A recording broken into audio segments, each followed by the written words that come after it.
Welcome to the Central Iowa Sports Network's live coverage of the 2017 Iowa Girls State Basketball Tournament from downtown Des Moines. It's 40 teams from the smallest towns to the biggest cities competing for 5 titles.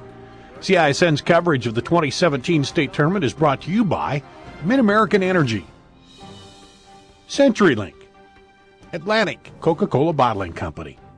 Now let's go courtside at Wells Fargo Arena for the play-by-play.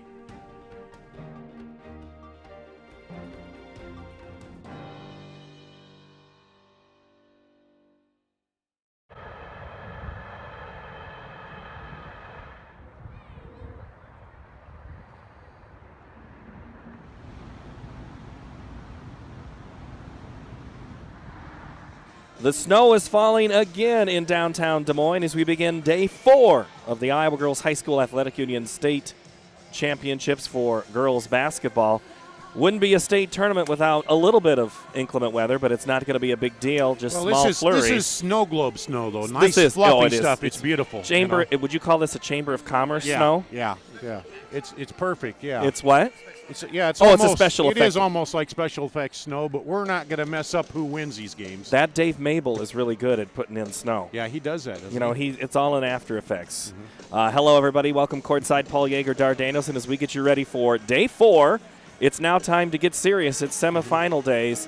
We've got 3 classes playing today, all of them with a date in the state final on the line. Yep, and it was a big run-up to the semifinals yesterday. And today, it's the one where you got that first one, and so many coaches and players, that first one you never know. Talk to Bert Hansen of Indianola. He said, I've been down here 14 times, 2 times with number 1 boys seeded teams, and we lost to the 8 seed. So he said, you never know when you're coming down that first game. You think you're ready, but once you get past that, then teams really start to laser in focus for the semifinals here. Well, and Indianola was locked in yesterday. We started with Class 4A. Let's recap yesterday's action in Class 4A, then we'll get to 5A a little bit. It was a day that started with Boone and Marion.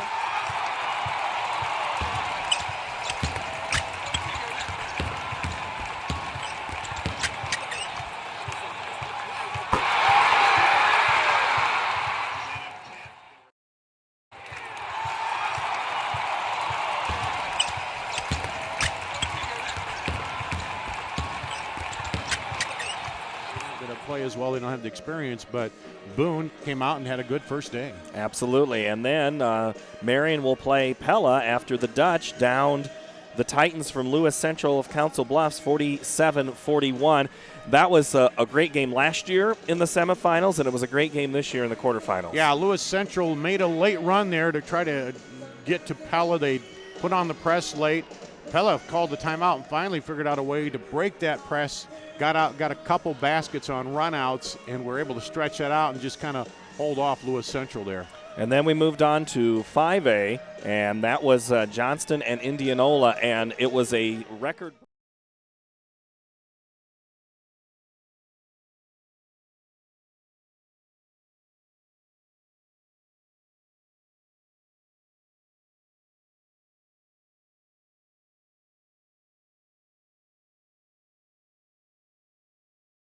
Because they were moving the ball around so well, and all of a sudden they passed it so well, and then she's in that gap with the open shot, she hits it, or she's got that open drive to the lane and she goes. And that's the thing about it, is her teammates got her the ball so well, and then she cashed it in, and that's what did it. Well, I thought McGraw's 18 were a quiet, or 22 were a quiet 22, and I even said that to her, and she was just like, yeah, they kind of were, weren't they, But you talk about Bert Hansen, they were able to stop Taryn Knuth down low. Knuth still had a good amount of points, but she didn't run away and control the game. No, it wasn't. What'd she have, like 22 or something? I think it was somewhere in there. But it was one where she needed a little more help from the teammates to add to that. They, the old, you're not going to stop her, you just hope to contain her. And they did contain her to 22, and that was enough to get the win.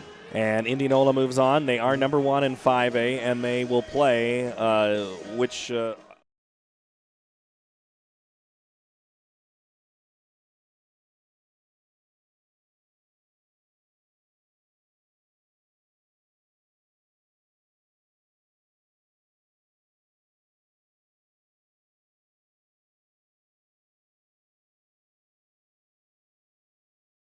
They upset Waukee, defending champion. That's it. It's There you early. go. I'll get it straightened out. Yeah, they upset Waukee, the defending champion, in the first round, and then they did it again this year. They're just a lunch pail group, gritty. They went at it, kept going at it, and were able to get the win in that ball game. And that was one of the games. And then on the other half of the bracket, it was the battle for West Des Moines, the schools that are only 8 miles apart, Valley and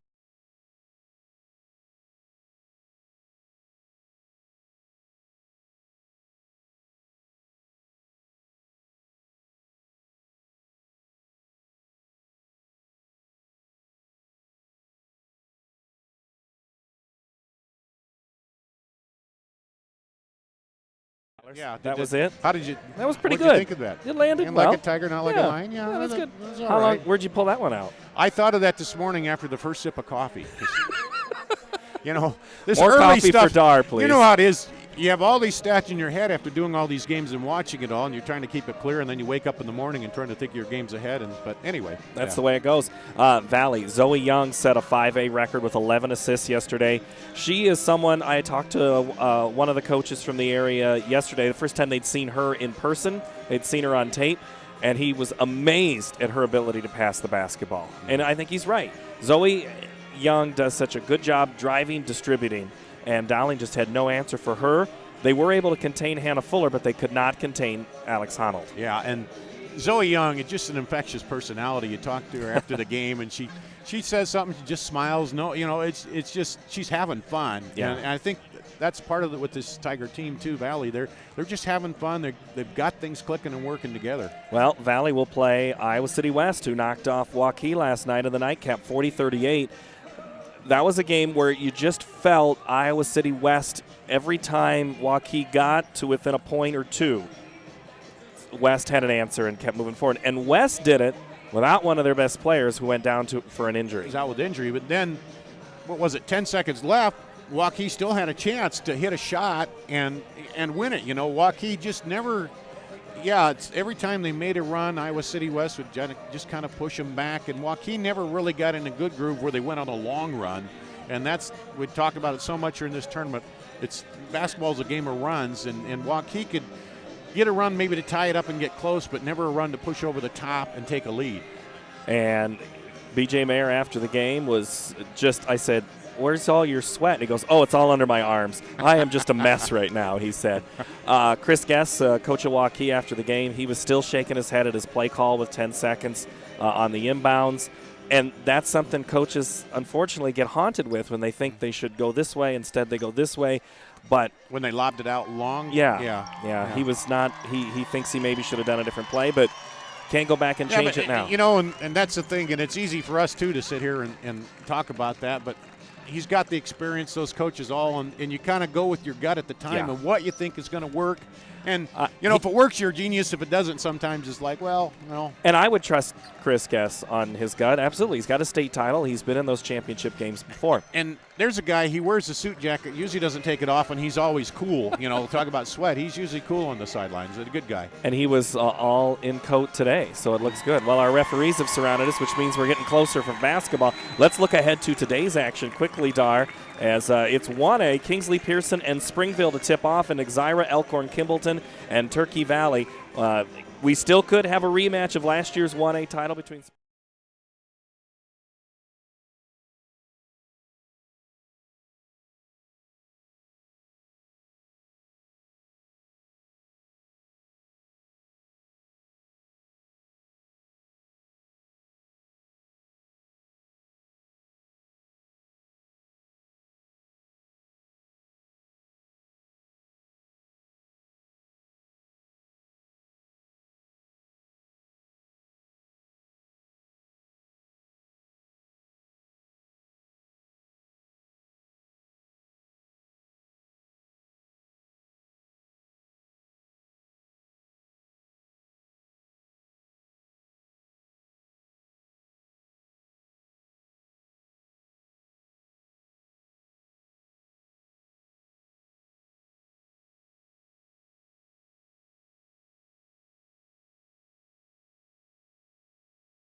because they're all great players. And it'll be interesting how she does today after, they kind of designed it to slow her down, so she really hasn't had that, break in the car, get out there and go kind of game yet here at State. So it'll be interesting to see how she does in this second game if they're a little, she gets a little more freewheeling and a chance to shoot a little more and go a little more. Now, to her credit, they were on her and she passed it off to her teammates and let them shoot it and put it in, and like the coach said, that's why she gets the assist record, because she gets people who can shoot it and put it in. And that's what she did in the opening quarterfinal game. We'll see which, and she'll play it or whatever. If they're covering her and she can't get it, she'll get it to somebody who can. If they're not, she's got the open look or the open lane, she'll take it and drive. And Center Point Urbana ground out that win against Davenport Assumption to get there. They've earned that right to be here. And Woolridge, Annika Woolridge is a great player, a physical down low, but she can also pretty much play anywhere on the outside. She's a good all-around player. That was the game that left me scratching my head the most with what have they got, because that game, those two teams never really established one getting the dominant, run in it, and Center Point Urbana ended up winning, but it was hard to find a pattern in that game, if you know what I mean. It was kind of back and forth, but no real, so you can't, but it's a win for Center Point Urbana, so that's good for them, and we'll see how they react in the next round here. Well, let me give you a pattern here. Dar and I will take a break here in a moment. Andy Pollock and I will look ahead to this Springville Kingsley-Pierson game. All the games today, live and free on CISN.TV. The semifinals today and tomorrow, and then the finals flip over to Iowa Public Television, IPTV.org. So you can still watch online for free all of these girls' games. So tell your friends, and all the games are archived. And here's the thing I keep forgetting to mention, Dar. All of the great work that Dave Mabel and you and all the guys have done, go to our Facebook page and look at all of these other post-game videos that have been done. Yeah, we've got interviews with the coaches and the players of the winning teams and a lot of good pictures. Dave Mabel does a good job. We've been giving him tips, throughout, and he's adjusting. He does a good job. Focus on the girl, not on the wall. That kind of stuff, but he's great. I know, focusing as she's shooting, So anyway, all right, fun day 4, man. Here we go. Here we go, Dar. All right, we'll take a break, and when we come back, an interview with Lisa Brinkmeier from the Iowa Girls High School Athletic Union. We are on day 4, semifinal Thursday from Wells Fargo Arena. Spring has arrived at the all-new Fireplace Superstore. Drop in and check out all the new 2017 patio furniture. At Fireplace Superstore, you will find Central Iowa's most complete outdoor furniture selection for your deck and patio, including gas and charcoal grills, fire pits, and wicker furniture. Get in on the early spring savings going on now. Fireplace Superstore has been creating your outdoor style for over 35 years. Fireplace Superstore just west of Homemakers on Douglas in Urbandale.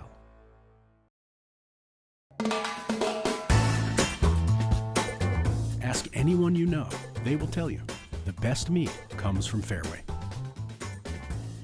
We take pride in our meat counter and choose nothing but the best choice beef for our customers. From ribeyes to ribs, chicken to brats, we have them all. From grilling season to crock-pot weather, we have you covered. Fairway, best at choice beef.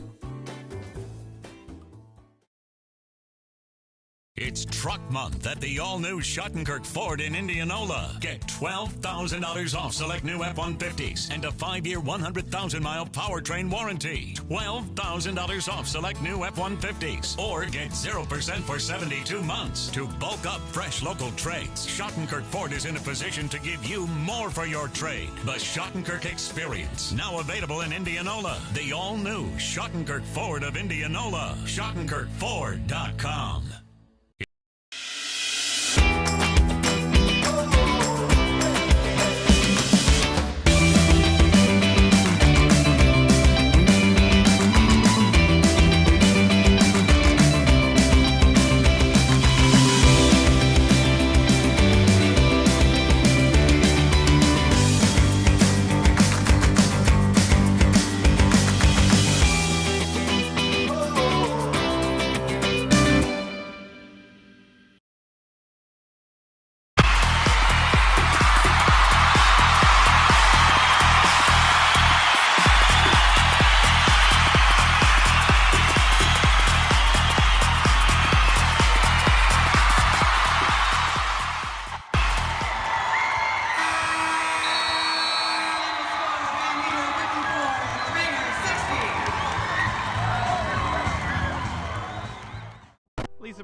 Brinkmeier and Paul Yeager courtside here as we get ready for day 2. So, Lisa, this is always such a great environment, great crowd yesterday to start the tournament. It is. And you know what? Small schools seem to bring everybody they've got, especially those schools that haven't been here in a while, bring a lot of extra spirit and fun, and it was just a rocking day at the Well. Now, there's a couple of little tweaks this year that are different, and one of the things is featuring the Iowa girl at the end of the first quarter. How did that come about? Actually, our new executive director, Jean Berger, was talking about ways that we can get more people involved in our tournament and ways that we can recognize the people that have been an integral part of our past. And she suggested maybe doing some sort of PA announcement and see who in the crowd has been a part of it. And then we've done it, and it's been phenomenal. And one of the things I noticed in a couple of the games, there were women next to each other that didn't realize you played, and then they started having a conversation. I would imagine that's above and beyond what you were hoping that would do. It is. And you know what? Something that melts my heart every time I watch it, the ladies stand up and they have a big smile on their face, and they sit down, and as they're reflecting on that moment that they just had, their smiles are even bigger. Yeah. And I love the fact that the smile on their face represents the experience they had with the Girls Athletic Union, because that is exactly what we were looking for when we did this. So the big question is, though, do you stand every time that they say it when you're in the arena? You know what? You should. I applaud, and I've applauded a couple times, and I haven't stood, but I'm going to start standing more frequently because I've been taking it all in rather than being a part of it. Lisa played in the last 6-on-6 player game in the state of Iowa in the state tournament in the other venue across the street. And I was here, and it was the 6-on-6 tournament is always it's such pageantry. You've done a really good job of trying to bring those things together. Have you gone back and looked at some of those old games and thought maybe we should add this to maybe bring some of that history back across? We're always looking at ways to make the experience for the Iowa girl at the state tournament, at all of our state tournaments, better. And we go back and look at some of those tapes. You know, some of the things that we've carried on are, you know, the roses that we do, the parade of champions that we have at the halftime of our championship games, where we bring all the champions throughout the year for our tournaments back to have a parade. You still sweep the floors with We have the tuxedo sweeps. We have public television has done a wonderful job of working with One Singular Sensation at the end of the games to do kind of a highlight of the tournament. There's a lot of just little things that we've continued to do to make it special, because we feel that's what makes Iowa unique with our separate organizations with boys and girls. This allows us to spend time focusing on empowering young women, not only for their time on the basketball court or on the softball field, but for the rest of their lives, to make them feel like they're the most important thing at this time and forever. And all the games live on CISN.TV in the quarterfinals and semifinals, live on Iowa Public Television, free commercial free available for everybody. Yep. That's not too bad either. No, and that's what we love. There's a lot of people that aren't able to make it to the state championship games, and the fact that they can watch it, walk down memory lane like the people that are here, that means a lot to us. To your mother who's recovering, we hope she gets well, and anybody else that's watching that might be recovering, we hope we get you through the day with some very good basketball. Lisa Brinkmeier, thank you so very much for joining us. Welcome to the Central Iowa Sports Network's live coverage of the 2017 Iowa Girls State Basketball Tournament from downtown Des Moines. It's 40 teams from the smallest towns to the biggest cities competing for 5 titles. CISN's coverage of the 2017 state tournament is brought to you by Mid-American Energy, CenturyLink, Atlantic Coca-Cola Bottling Company. Now let's go courtside at Wells Fargo Arena for the play-by-play.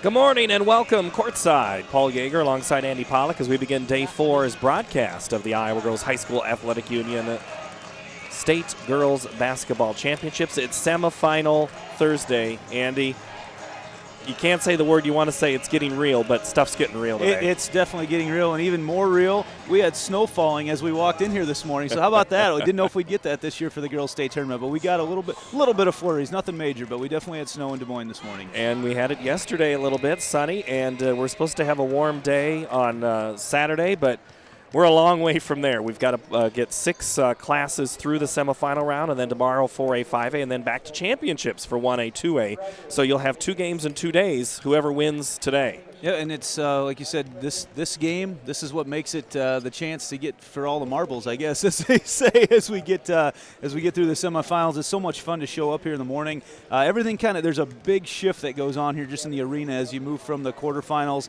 into the semifinals. A lot more pageantry going on, a lot more in the way of just run-throughs for everything that goes on. So the red carpet's been rolled out, and we're ready to go here this morning. Springville gets here on a 56-17 win over Burlington Notre Dame back on Monday, the first game of the tournament, where they just absolutely shut down the Nikes. And Kingsley-Pierson gets here after a 65-61 win over Marquette of Bellevue. Rematch of last year's quarterfinal where Nahazel went off for about 25 points for Springville. You know she's going to be a center of Coach Goodwin's team. Absolutely. Nahazel had, I believe it was 25 points in the, 18 points in that first round win. More impressive was the defense that Springville had, allowing the Nikes to have just 2 points in the second half. Incredible defense, and that's going to be a key today. They lead Class 1A in defense. I think it's somewhere around 26 points a game that they're giving up right now. And both of these teams play well, but Kingsley-Pierson scores a little more on the offensive side. They're averaging 71.5 points a contest. Springville only 59.5, right. But if you don't let the other team score, it doesn't matter how much they. Right, and Kingsley-Pierson, a lot of up-tempo. They're going to press. They kind of live and die by the press. We saw in that first-round game it led to a lot of turnovers, which led to a lot of points. But it also, they gave up some easy buckets that way, too. So we'll see how Springville can handle that today. Let's go across the way to Tim Fitzpatrick on Public Address.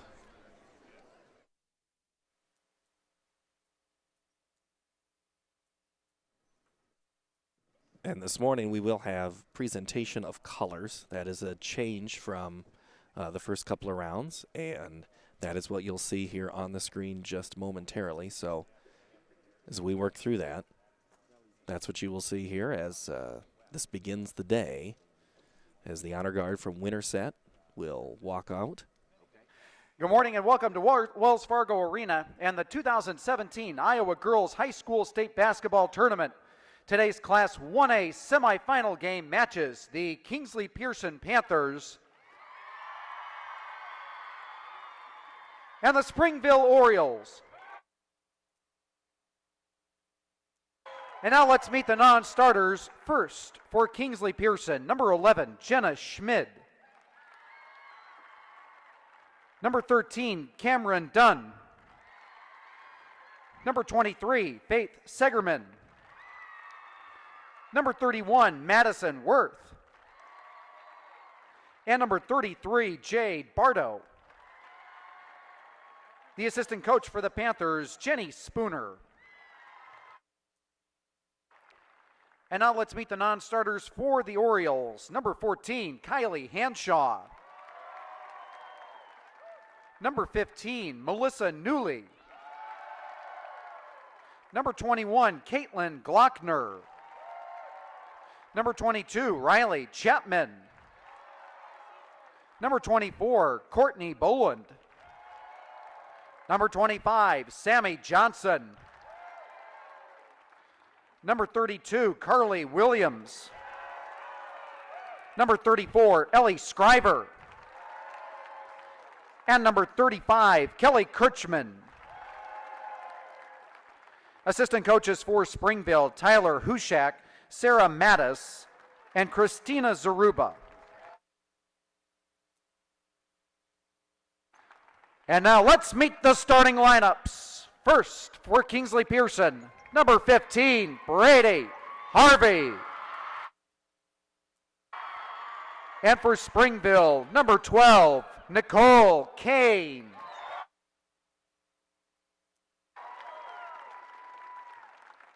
For the Panthers, number 21, Bray Jensen. And for the Orioles, number 20, Riley Menster.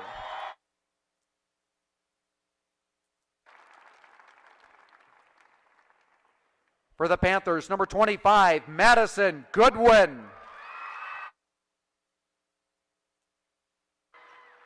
And for Springville, number 23, Maddie Wagaman.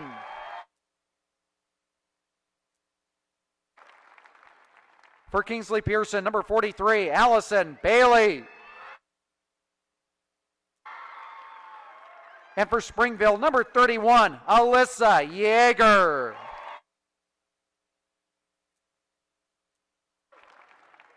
For the Panthers, number 53, Addison Hirschman. And for the Orioles, number 51, Michaela Nahazo. And now introducing the head coaches for Kingsley-Pierson, Nicole Goodwin. And for Springville, Nate Sanderson. Today's officials, Jeff Horst, Mark Gassman, and Bob Squires.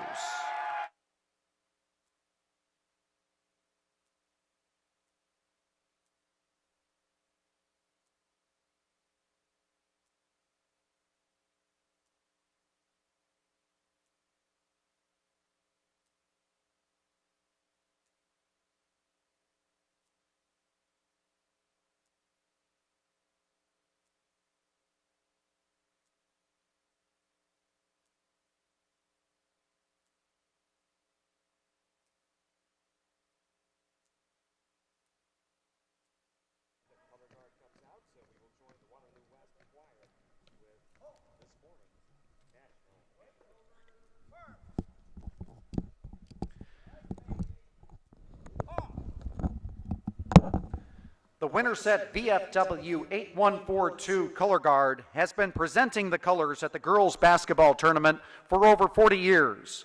The color guard has members from the Marines, Army, Navy, and Air Force who have served in World War II, Korea, Vietnam, and Iraq.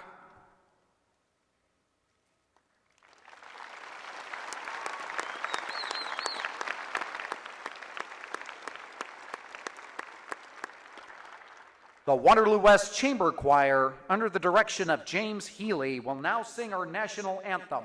Please rise and honor our great country. Please remain standing until the color guard has left the court.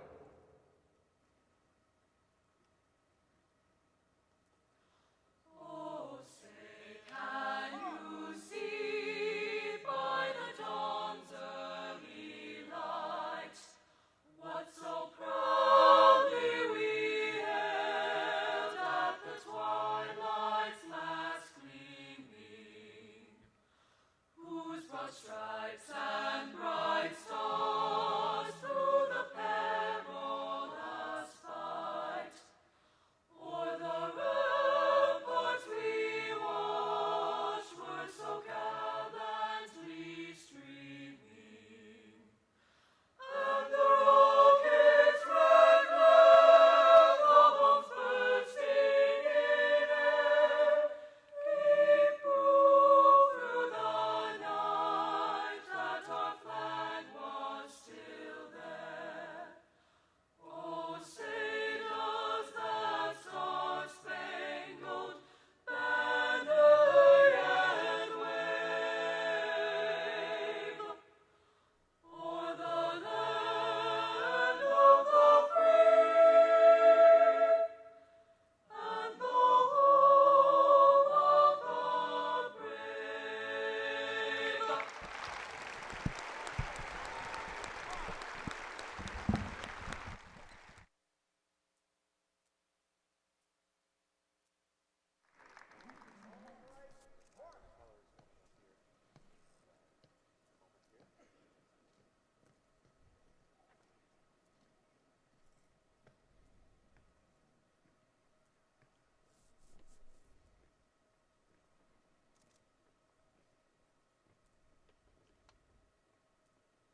Thank you.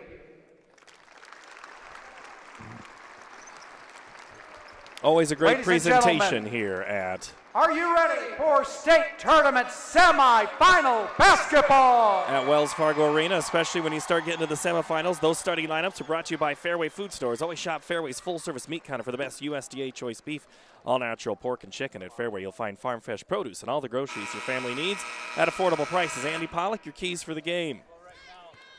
I think it's going to be how does Springville handle the press of Kingsley-Pierson, and also, you know, are Nahazel and Hirschman, are they going to cancel each other out today? And if they do, who's going to step up? Because those are two tall girls, both juniors, both of them outstanding futures ahead of them as well.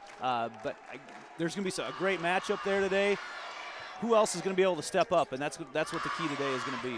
It's the jumping junior class of the Springville Orioles versus a very good Kingsley-Pierson team. Harvey, Jensen, Goodwin, Bailey, and Hirschman for the Panthers, and we're underway, and it's retained by Nicole Kane for the Springville Orioles, who bring out Menster, Wagaman, Yeager, and Nahazel. Early on, it's the Orioles facing, looks like a good matchup defensively. Nahazel gets tied up right away by Allison Bailey, who will continue her career next year at Wartburg in Waverly. Yep, Bailey, very tall, averages 16.3 points a game, and she that's a nice matchup for them right now to have her to be able to guard someone up top at 5'10", to guard someone at the elbow on that 2-3 zone. And not something you see very much in 1A, where you see two good players like that. Three-pointer on the way early on is in and out, no good by Goodwin. Rebound, Panthers. Shot won't go for Bailey, and Nahazel grabs the handle. Early on, no score. Both teams have now had an offensive possession.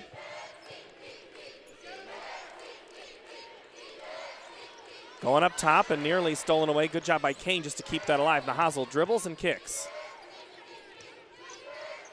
Nahazel will get it started with a shot. Won't go. It's going to be chased down. Maddie Wagaman. Nahazel. The touch. This time it goes. You know, Wagaman kept that alive. Only 5'8", not one of the taller girls on the court right now, but she was also able to get a hand in on the defensive end as well for Springville, keeping that play alive and allowing Springville to draw first blood. Bailey. Now up to Bree Jensen. Both teams going to use that zone pretty much exclusively tonight. This Inside. morning, I should say. Bailey. Bailey's fouled. You know, again, Bailey. It's on Menster. Checking in there at 5'10", able to get down there. I have written down in notes from the first game that she's a mismatch wherever she is on the court. And they were able to get her on the shorter Menster on that play. Free throw is off by Allison Bailey. And a reminder that for Mid-American Energy, putting power in your hands means helping keep families safe. To learn more, visit midamericanenergy.com. Second one from Bailey is short. 0 for 2 from the line early on, and that's one of those that's a good way to frustrate a coach. Yeah, missing a couple, yeah. You know, it was interesting early on today as we get here before everybody else does and kind of set things up. I just went out and stood at the free throw line to see what things look like, and you kind of wonder just with no backdrop what it looks like. You know, doing this for a couple of years, never sat out there. It feels like that hoop is really close, so I can see why that might, throw somebody off when you sit out here with no backdrop. You'll see a lot of teams will practice at a bigger gym to get used to that distance. Inside, the runner goes for Menster. Menster in the land of the Giants, able to take it up. She's given up 6-7 inches in there, and she just a nice little move to go to her right hand. Oh, and coming away the other way is Hirschman, and that shot falls short, and it's grabbled up by Menster. She's going to run the point. She's against the numbers, doesn't stop her, and it's going to stay Springville basketball. Yeah, Menster fearless in there. The junior averages 18 points a game, though. She's a talent for the Orioles. Wagaman will inbound it. Hirschman in front of her. Gets it into Nahazel, who dribbles left. And that's going to be a reach-in foul, I believe, on Goodwin. Goodwin at the top of the key. Probably didn't need to do it, but when that ball is sitting out there, it's just it's very tempting to reach in there and try to reach for something.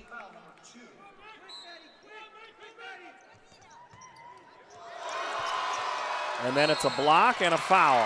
That's a huge turn of events in just a matter of seconds. If they called that on Menster, that's a big start to this game.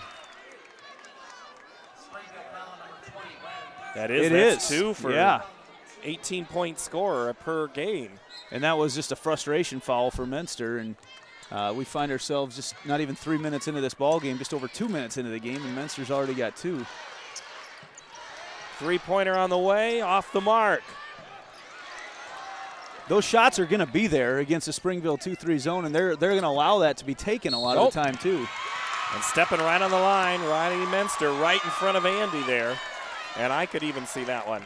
Just those long passes against a full-court press. And we said, that Kingsley-Pierson, they're going to live and die by that, and so far it's caused some frustration for Springville. Inside, defender fell down. Nahazel gets the block on Hirschman there. Hirschman a little frustrated in the early going for this game right now. She's such a smooth player, though, out there. Does it all. Springville did a great job on Monday passing the ball, trying to get that early. Nahazl, oh, beauty left hook. A little fake to the left, going back to the right with her left hand, and with a double team, able to put it up, and a fast start here for Springville. 6-0 run to open the game. Coming back for three, off the mark is Harvey. Rebound, Nahazl. Kingsley-Pierson going to have to work for a little better shot. Like I said, those three-pointers are going to be there a lot. And Nahazl feeling it. Timeout on the court, Kingsley-Pierson.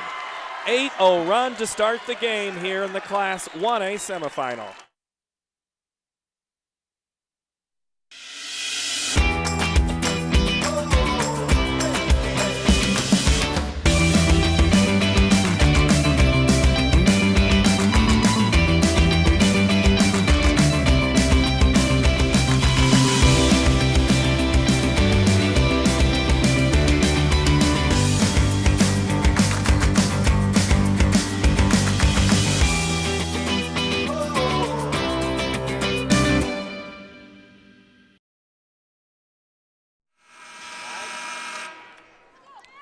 Springville off to an 8-0 run here against Kingsley-Pierson in this 1A semifinal, but it doesn't really feel like an 8-0 run. No, it doesn't. Because yeah, KP has missed just a couple of shots. Yep, but they've got to start to be a little more patient on offense. They've shot up a lot of threes. And that another one doesn't go. That one by Bailey, and Springville's going to run again. Kane.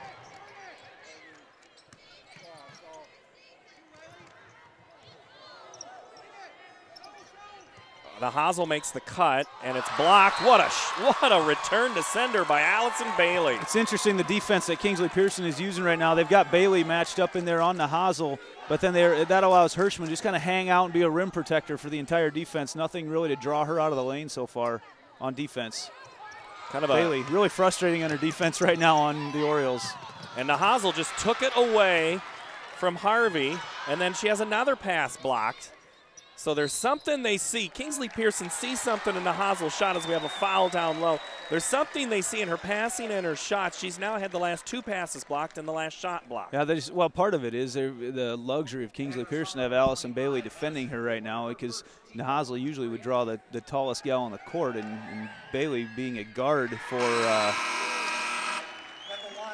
the Panthers, able to match up on her, and like I said, it really allows Hirschman to just be out there and kind of roam through the lane right now and protect everything close to it. However, we'll see how much longer they try to use this strategy, because right now, as Nahazl hasn't touched the ball a whole lot, she's got 8 of the 10 points to start this game, and we're only halfway through the first quarter.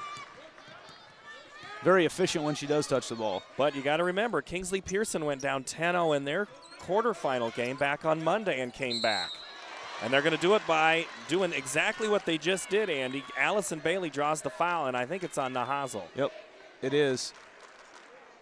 Nahazl Bailey matching up here exclusively for this first quarter, but they got to find a way to get Hirschman involved in the offense right now if you're Kingsley-Pierson.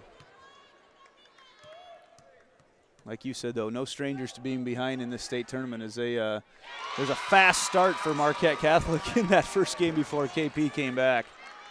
But they've got to make some buckets so they can try to get their press. Until they make some shots, they won't be able to get that press in play. So, from focusing on food safety to promoting animal care, protecting Iowa's natural resources to enhancing the quality of life in their communities, Iowa pig farmers are doing it right. To learn more, visit iowapork.org. Second free throw is good by Bailey. It's interesting. Kingsley-Pierson backs off now. They don't take advantage of their first buckets to press the Orioles. Well, maybe they're going to save that. Sometimes coaches like to do that. Go against what you think we're going to do. Stolen away, good step in front, Bree Jensen. She's got a breakaway and gets it to go. A little 4-0 run by Pierson. A lot of steals early by the Panthers.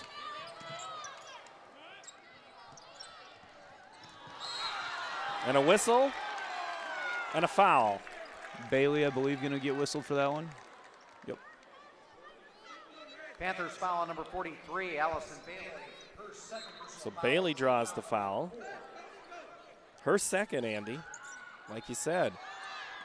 Nahazl makes the cut, gets the defender in the air. A couple key players in this game with 2 fouls early on. We saw Menster has taken a seat right now for the Orioles. She's taking a seat. Now Bailey's going to come out as well. So 2 of the highest scoring players right now for each team now on the bench for the rest of the first quarter at the minimum. 3:15 to play. Got a long way to go. Kane has it taken away. Hirschman running the point.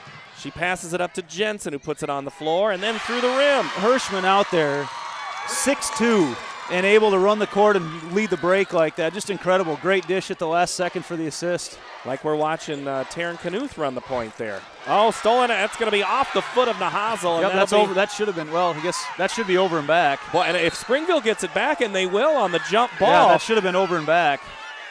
I think they're going to sort it out. So the referee's saying Black touched it first. All right, so they're going to say Kingsley-Pierson touched it first, which doesn't make it an over and back, but it on the tie-up makes it a jump ball. Alternating possession goes to the Orioles. Going back the other way, a flurry of activity there right in front of us. We had a good view for that one, as we have the whole tournament right here courtside. Man, Kingsley-Pierson just getting their hands on a lot of passes right now. Hirschman loses it. Found a springy spot in the court right there. She put the ball on the ground. That exploded off the hardwood. Well, the Panther fans are back in it behind us. You know, one of the things talking to Coach Sanderson for Springville after that first round game, he said they really have to clean up the turnovers. They haven't done that so far tonight. They've got 5 here early on, and that's got to be frustrating for him. But, you know, Kingsley-Pierson got their hands on a lot of passes, tipped a lot of balls. Even the ones that haven't led to turnovers have been frustrating and slowed down that offense. Wagaman with it. Another one. Another off of her hand or her foot. Wide open underneath, but hitting the bottom side of the rim is Sammy Johnson. Kind of a tough spot.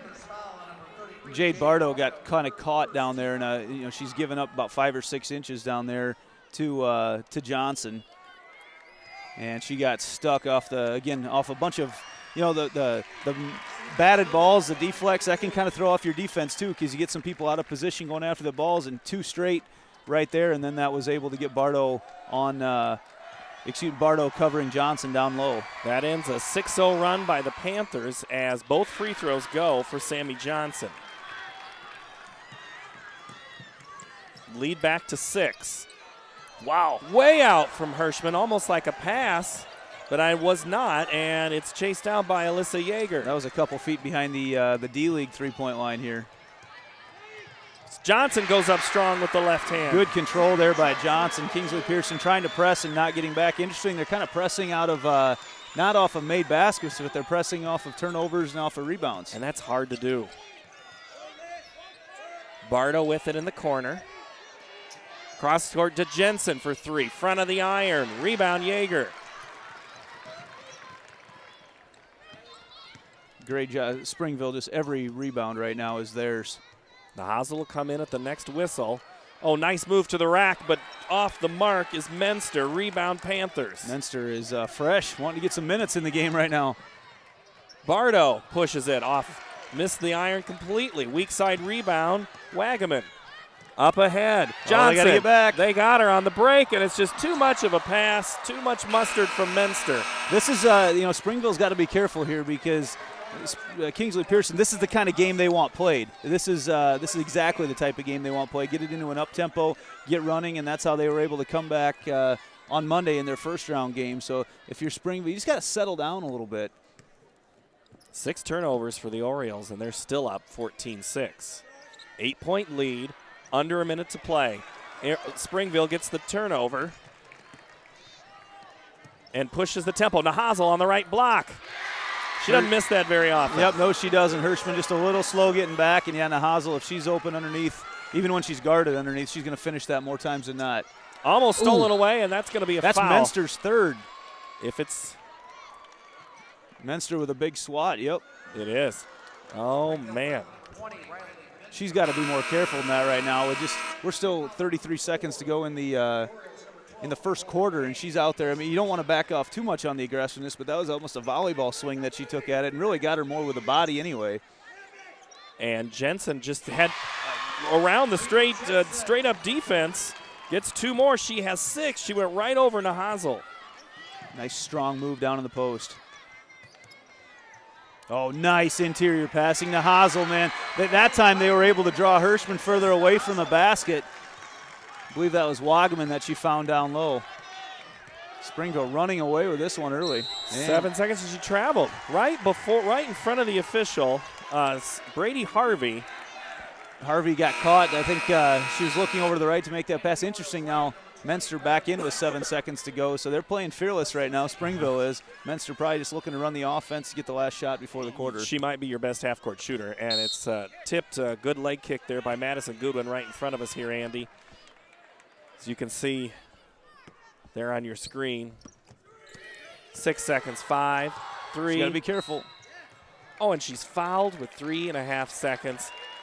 You know, that was dangerous, really, to have her drive in that situation. She drove around a few people, but, man, all it takes is a quick little, even a misstep by an official right there, and she's probably done until the fourth quarter.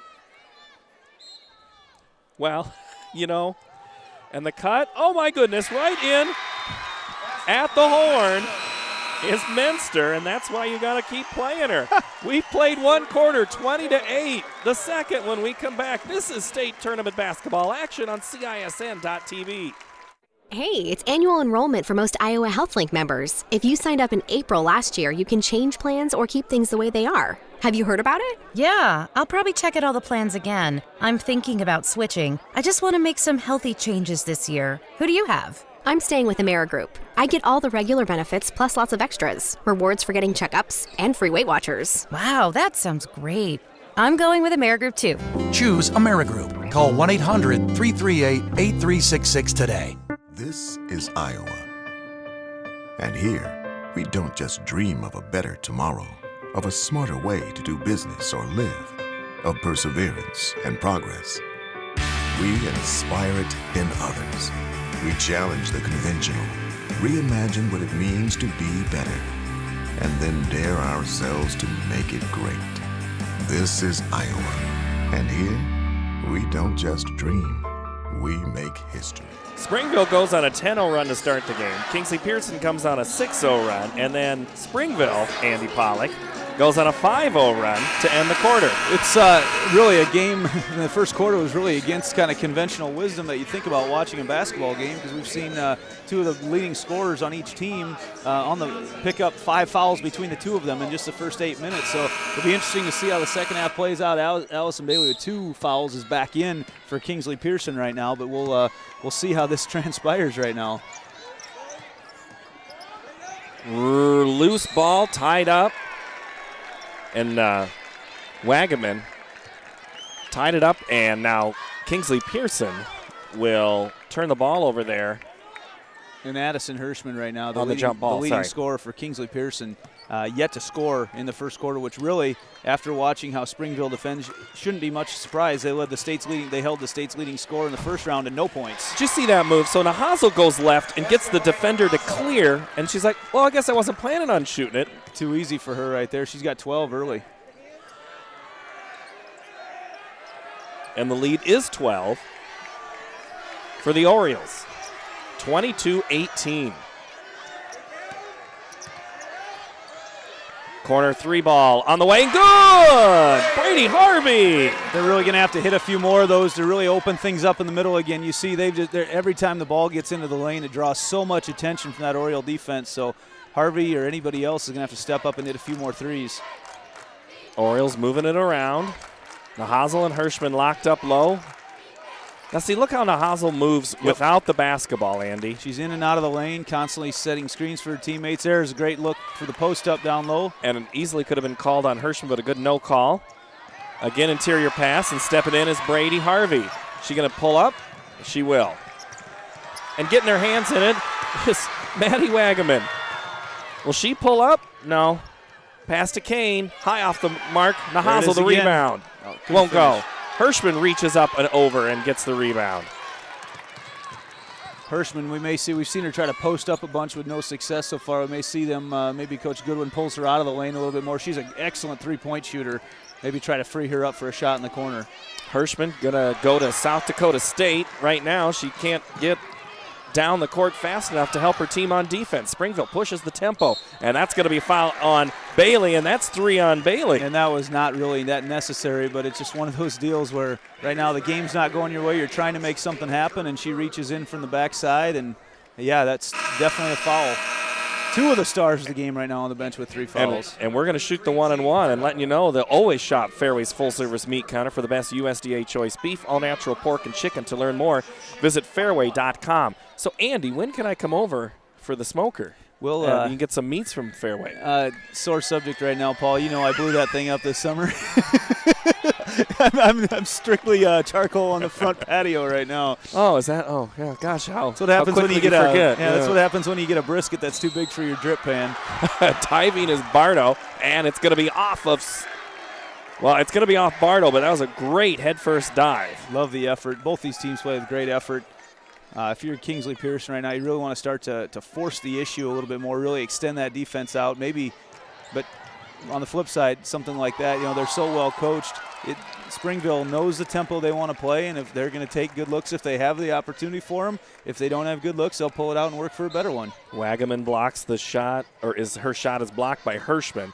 Nahazel just inside the free throw line, and she is locked in the zone. 14 for Michaela Nahazel. And Nahazel, she can shoot from the outside, but those shots, anywhere from about 12 feet on in, she's deadly.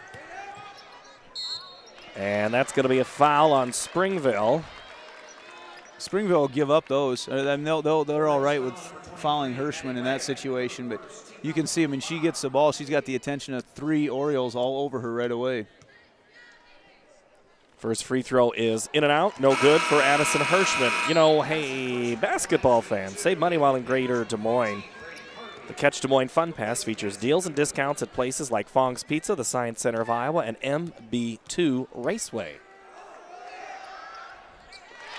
As Hirschman gets her first points of the game at 5:38. I don't think that was in the game plan. No, and they're going to have to figure out more ways to get her the ball right now. And like I said before, no surprise that the Orioles came out with a great game plan to stop her after the way they handled Johanna Myers from Burlington Notre Dame that first-round game. Bardo is so good off the bench. She jumped in front of that pass. She's a freshman, and I think she's going to be on the court a lot the rest of this game. Jensen's fighting for it. So is Wagaman, and they're going to call a jump ball.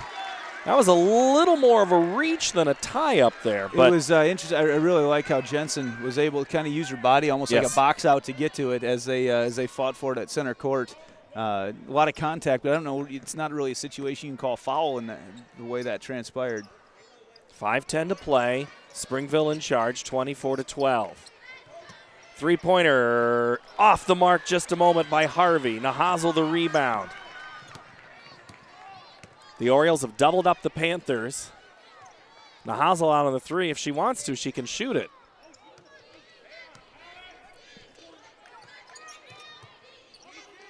Had a chance to talk to Nahazel's grandfather before the game, and he was super excited for Michaela's team. I think Michaela's super excited to be out there right now with the start that she's had to this one. As the Panthers get the rebound. Three-pointer is going to be short, and the weak side rebound by Sammy Johnson. That three-point shot just not there so far for the Panthers.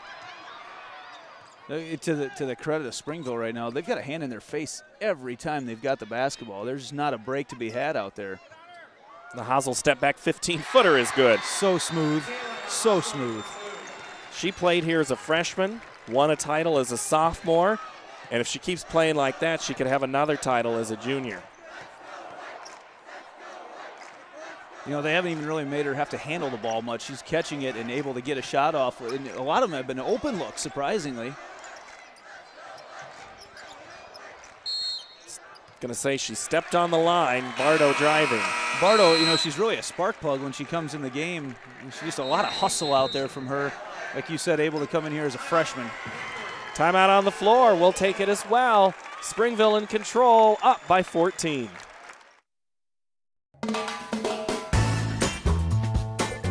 Ask anyone you know. They will tell you the best meat comes from Fairway. We take pride in our meat counter and choose nothing but the best choice beef for our customers. From ribeyes to ribs, chicken to brats, we have them all. From grilling season to crock-pot weather, we have you covered. Fairway, best at choice beef. I'm an environmentalist working hard to protect Iowa's natural resources. I'm an employer committed to providing a safe workplace for Iowans. I'm a farmer consistently producing quality products for consumers worldwide. I'm an animal welfare advocate, protecting and promoting animal well-being in everything I do. We're Iowa hog farmers, and we care. And we care.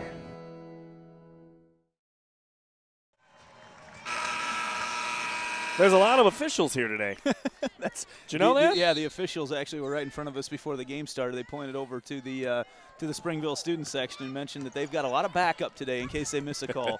If one of them has a tweaked hamstring in any kind of the way, they're ready to go. Kingsley-Pierson crowd wanted a carry. The stripes on the court said no, and that's kicked, and I think that's going to go. It's going to stay, I should say, with Springville. Interesting right now that I'm kind of waiting for Kingsley-Pierson to mix things up a little bit on the defensive end of the court, especially with the start that Nahazal's had. We mentioned in the break that, the leading scorer for Springville, Riley Menster, spent more time on the bench than she spent it on the court, and they still lead by 14. There's that spark plug out there. Bardo ties it up. It'll stay Springville on the alternating possession. Yeah, you wonder, Nicole Goodwin over there. They still have a shadow on. They're leaving Hirschman down there in the paint, kind of as that help side defense, as Bardo is kind of now supposed to be in the jersey of Nahazal. And I guarantee you Bardo will take that responsibility with a lot of pride right now. But if Nahazal shakes free. Yeah, if she can hit that shot just in rhythm like that the rest of the day, we're going to have a new state scoring record set in 1A. She's already at 18 points by my count. Three-pointer on the way, short. Rebound, Panthers. Back up and foul on Wagaman as going to the line in the act of shooting was Madison Goodwin, the daughter of head coach Nicole Goodwin. At some of these schools, Andy, you've got to wear a lot of hats, and Nicole wears plenty of them. She's the athletic director. She teaches PE. She's a Hinton native, went to Morningside to play basketball. And, also, for over 100 years' expertise and experience have made Lincoln Savings Bank the bank of choice for thousands of Iowans. Join with Lincoln Savings Bank as your lifelong financial partner. Free throw is good. A lot of free throws to be shot over the last 3 minutes of this half. What was that about being on time? Not anymore. The tournament's been very well run so far. The girls' union does such a nice job of there's one of the rare misses for Nahazal, but the girls' union does such a nice job of just keeping things flowing. I think the officiating here has been great. You don't see usually a whole lot of whistles being called during the game. Hirschman's three off the mark. Going up is Johnson. And then she's surrounded by Kingsley players, Bardo and Harvey. And the Orioles break the press. And you can tell, kind of like how Johnson sometimes would run the offense through their big girl, Taryn Knuth, it looks like the Springville offense kind of has to have Nahazal touch it at some point. And why not? Right now, your leading scorer is not on the court. There's another look for her. Too easy. How is it she can continue to make such good movements? Are they overplaying? Well, yeah, that time that's exactly what happened as Bardo went for the steal as they tried to throw it to her, and then there was no one left to help out. Rebound for Sammy Johnson and the Orioles. And Kingsley-Pierson just gets one chance every time down the court, sometimes not even that. Oh, Wagaman got behind the defense. Goodwin got lost there on defense. She was looking to get to her spot, and Wagaman snuck in behind her. Great vision out there on the court, and Kingsley-Pierson going to have to come up with something here very soon. And a hand in the passing lane. Hirschman's going to go to the line. There's going to be a block on the foul on the ground. Wagaman, doesn't matter. We're going to shoot free throws anyway, but it's going to be two shots. They said it was in the act of shooting. I thought initially it was on her hop. We'll see. In fact, that's what Coach Nate Sanderson's saying, the same thing. Hirschman gets the first one to go. And that's the key right now. I think right now if you're Coach Goodwin for Kingsley-Pierson, you just want to get back in that locker room without any more damage being done in this first half. Get your leading scorer back on the court, or not your leading scorer, your second leading scorer, and Allison Bailey. Get her back on the court, and after her three fouls early on, at some point, maybe you do buck the trend and you put her back in. Probably not anymore at this stage, but yep, there's a foul on Hirschman. And that's something that Wagaman does a lot of these Oriole players do is they just create shots. She knew the contact was coming. However, she didn't continue through the play on that one, but she did continue enough to get the 2-shot free throw opportunity. And one thing to point out with this Springville squad, I mean, like you said, returning state champs from a year ago, and great start to this semifinal game for Coach Sanderson's squad. But, you know, as you look at their roster right now, they're 5 starters, 3 juniors and a sophomore. I know. And a lot of these girls played last year in the state title game. Rebound, Yeager. Put back. No good. Kane just pestering. Somehow gets it back. Kane doesn't do a whole lot as far as scoring for them. How does no one get on her right away? And another 2 for Nahazel. They're just losing her out there. That time, nothing fancy. She's not able to identify where she is on the court. 3-pointer on the way. Jensen off the mark. Not quite time to touch the panic button if you're Kingsley-Pierson. That shot very early in the possession. Probably not the best shot they're looking for. Kingsley-Pierson now down to 8% shooting from three-point land, 24 from the floor. Springville, 58% because of shots like that. Yeager, look at that move. What a move. What a move. That's one of those moves that gets taught early on in junior high in the post. You fake down low, fake up high, and step through. KP's going to get a timeout here before the end of the half. 27 seconds in the half when we come back. Honesty, integrity, hard work, discipline. Hi, I'm Greg Schottenkirk, and for over 50 years, our dealerships have been built on these principles. I'm Doug DeArmond, managing partner. For the last 12 years, we've shown Waukee a new way of doing business. And now we're going to show Ford buyers in Indianola the same way. Introducing the all-new Schottenkirk Ford in Indianola. Schottenkirk Ford of Indianola. Now 2 stores and 1 name to better serve you. SchottenkirkFord.com. Miss your hometown clothing store? The one that had it all? Everything to get the work done, all in one place? G&L Clothing is your hometown Iowa store. Stop in and see us, or we're only a click or phone call away. Family owned for nearly a century. G&L Clothing, 1801 Ingersoll, Des Moines. G&L Clothing, your size, your style, we've got it all. Coming up at halftime, we'll talk with head Clarksville girls coach in Class 1A, Joseph Huck, my old classmate from Jessup. It's all Jessup here at the tournament. If we're not here with the team, we got to just take over the airwaves. So if you have anything you want to do here at the break, that'd be a good time, right? 8 seconds to go for Kingsley-Pierson. Still looking for that open shot. 3 is going to be short, and Springville's going to clear. Then Hirschman gets the steal, throws it up off the mark, and I almost thought it was going to go. Springville 37, Kingsley-Pierson 16. A 17-8 quarter after a 20-8 first quarter for the Orioles. Andy, I'm telling you, you look at a couple of these stats as we put Andy Pollock back on screen because he's like Dardanelson, so handsome. That's right. Nahazel, 22 points is what I have her for, and I think that's what the board. And just a great start for her. They're really Kingsley-Pierson not able to find her on offense, and I don't know how you lose her, but she's found a way to get lost. And like you mentioned too before, a lot of overplaying, very aggressive out there on the part of the Panthers, and that's allowed Nahazel just to get a lot of nice shots, and it's perfect. I mean, her shot is so smooth, great touch on it as well. Kingsley-Pierson just not able to get into a rhythm on anything offensively, and with that, it's not to be unexpected at all, because Springville, like you said, the best defensive team in the state in 1A, giving up just over 26 points a game, and they take so much pride in that, and we saw that in the first round game as well, and they're taking pride in that again today.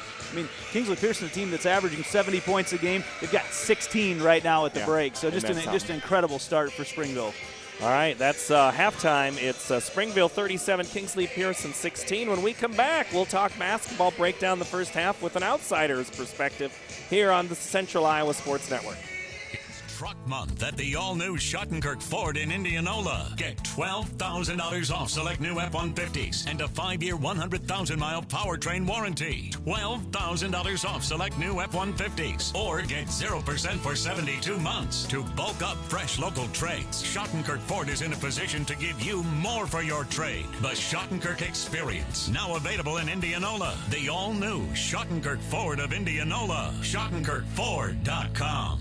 Hey, Hey, it's annual enrollment for most Iowa HealthLink members. If you signed up in April last year, you can change plans or keep things the way they are. Have you heard about it? Yeah, I'll probably check out all the plans again. I'm thinking about switching. I just want to make some healthy changes this year. Who do you have? I'm staying with AmeriGroup. I get all the regular benefits plus lots of extras. Rewards for getting checkups and free Weight Watchers. Wow, that sounds great. I'm going with AmeriGroup too. Choose AmeriGroup. Call 1-800-338-8366 today. Welcome back courtside. Paul Yeager along with Joe Huck, former head coach at Clarksville. After 5 years, said, I'm ready to do something different. Yeah. Move your microphone closer before I don't have to turn it up so loud. It gets loud in here. I'm usually a loud person anyway. Well, so. you know. No, 5 years of, I was about a half hour from home. 2 kids that are both in school, one in high school now, and so. Big demands to be a head coach. Yeah, a lot of time, a lot of energy, needed to get back closer to home, and I don't feel like I'm done coaching. I still enjoy doing it. I still enjoy the breakdown of film and everything there and working with the kids. So I'm hoping to get back into it here shortly. I don't know, maybe take a year off, and we'll see where things go from here. So watching that first half, are you glad you didn't have to game plan for Springville? Yes. And how would you? Especially Nahazel, because they did an excellent job of not just putting her in the post, of starting her outside and on ball reversal, bringing her to the middle and getting wide open shots on reversal. And that's just something that, she takes so much of your time to prepare for, that while she has been their team this game, she hasn't had to do it all year. Yeah. They have more weapons, and you just haven't had to see them yet. Riley Menster's been on the bench with 3 fouls and only 4 points. And she's actually technically their leading scorer by 0.2 of a point. Yeah, and she got in foul trouble there early, 3 in the first quarter, and that made it tough on her, having to come off and sit. And so, yeah, you get her back on the floor, and I'm assuming that you're going to have to make some adjustments on Nahazel. But, now she comes back on the floor, and maybe she can give you another little spark. What is it with Nahazel? Andy and I were discussing during the broadcast. She has had such open looks. Is it because Kingsley-Pierson is overplaying and just the slightest little move to the left, the defender goes with the ball? And she does an excellent job of not only shot faking but pass faking. And that's tough when you're a post player because you're not used to a post who can do that to you. Most post players are one move to the hoop. And in her case, she does an excellent job of putting the ball on the floor and getting them to come out, and then on reversal, she makes a hard cut and steps back, which is unusual for a post player as well. Most post players want to go to the hoop. She will step back and hit that little jumper, and she's very good at it. And she's been very good at it so far, to the tune of 22 points. Hirschman, only 2 points, and those are just free throws.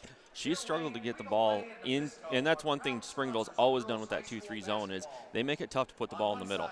They're very active. They make it very tough on them, on any team to look to get it in. And, you saw it in the first half. Kingsley-Pierson settled for a couple of a couple of long threes that they probably didn't need to take, but you get frustrated not being able to put the ball in the middle where you're used to putting it. Now you got to do something different. Well, all right, so you're game planning. If you're Nicole Goodwin right now, it's one shot at a time and a stop at a time, but that's a big mountain to climb. How do you do it? Well, and you just said it. It's one shot at a time, one stop at a time. The ideal thing would be to try and pick up Menster's fourth foul. Yeah, if you get her fourth foul early and get her off the floor again, now you're really focused on Nahazel, and you're almost going to have to double her and make them hit a shot from outside. Force them to hit something from outside. Now, knowing Springville, having watched them, they're not going to rush the ball. They're going to take their time. They're going to do what they can, try and get the ball in, and if you overplay, they're going to take advantage of it. So that's really going to be a big thing for them in the second half here is if you can get Menster's fourth foul early and get her out of the game, then it becomes a little bit easier. But you're right, one stop, one bucket, one stop, and you can't look at the scoreboard and it's a mountain. You got to climb it one step at a time. So did you watch any of the games yesterday? I did. What'd you like that you saw? Biggest thing I liked, and it's one of the things watching the call it the bigger schools, the higher classes, is the ball game is quicker. It's played a lot quicker. There is no break. You don't get a time to breathe because they're rushing the ball up and down the floor, and that's the kind of basketball I grew up watching and playing, and that's the kind I really do like.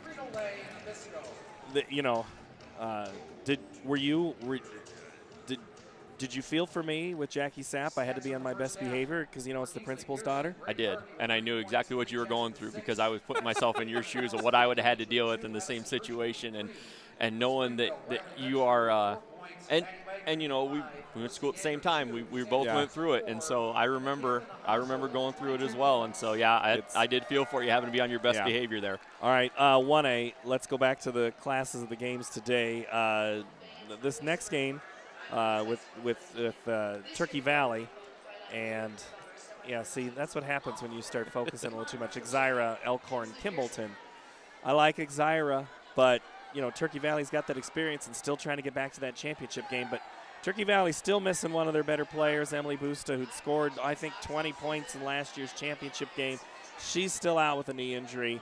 The brunt of the force falls to Shelby Reichs. But when you have to deal with Sophia Peppers for Kingsley-Pierson, again, that's a tough matchup. Well, and it's one of those interesting things that of the 4 teams you have left, you've got the highest scoring and the lowest scoring on average.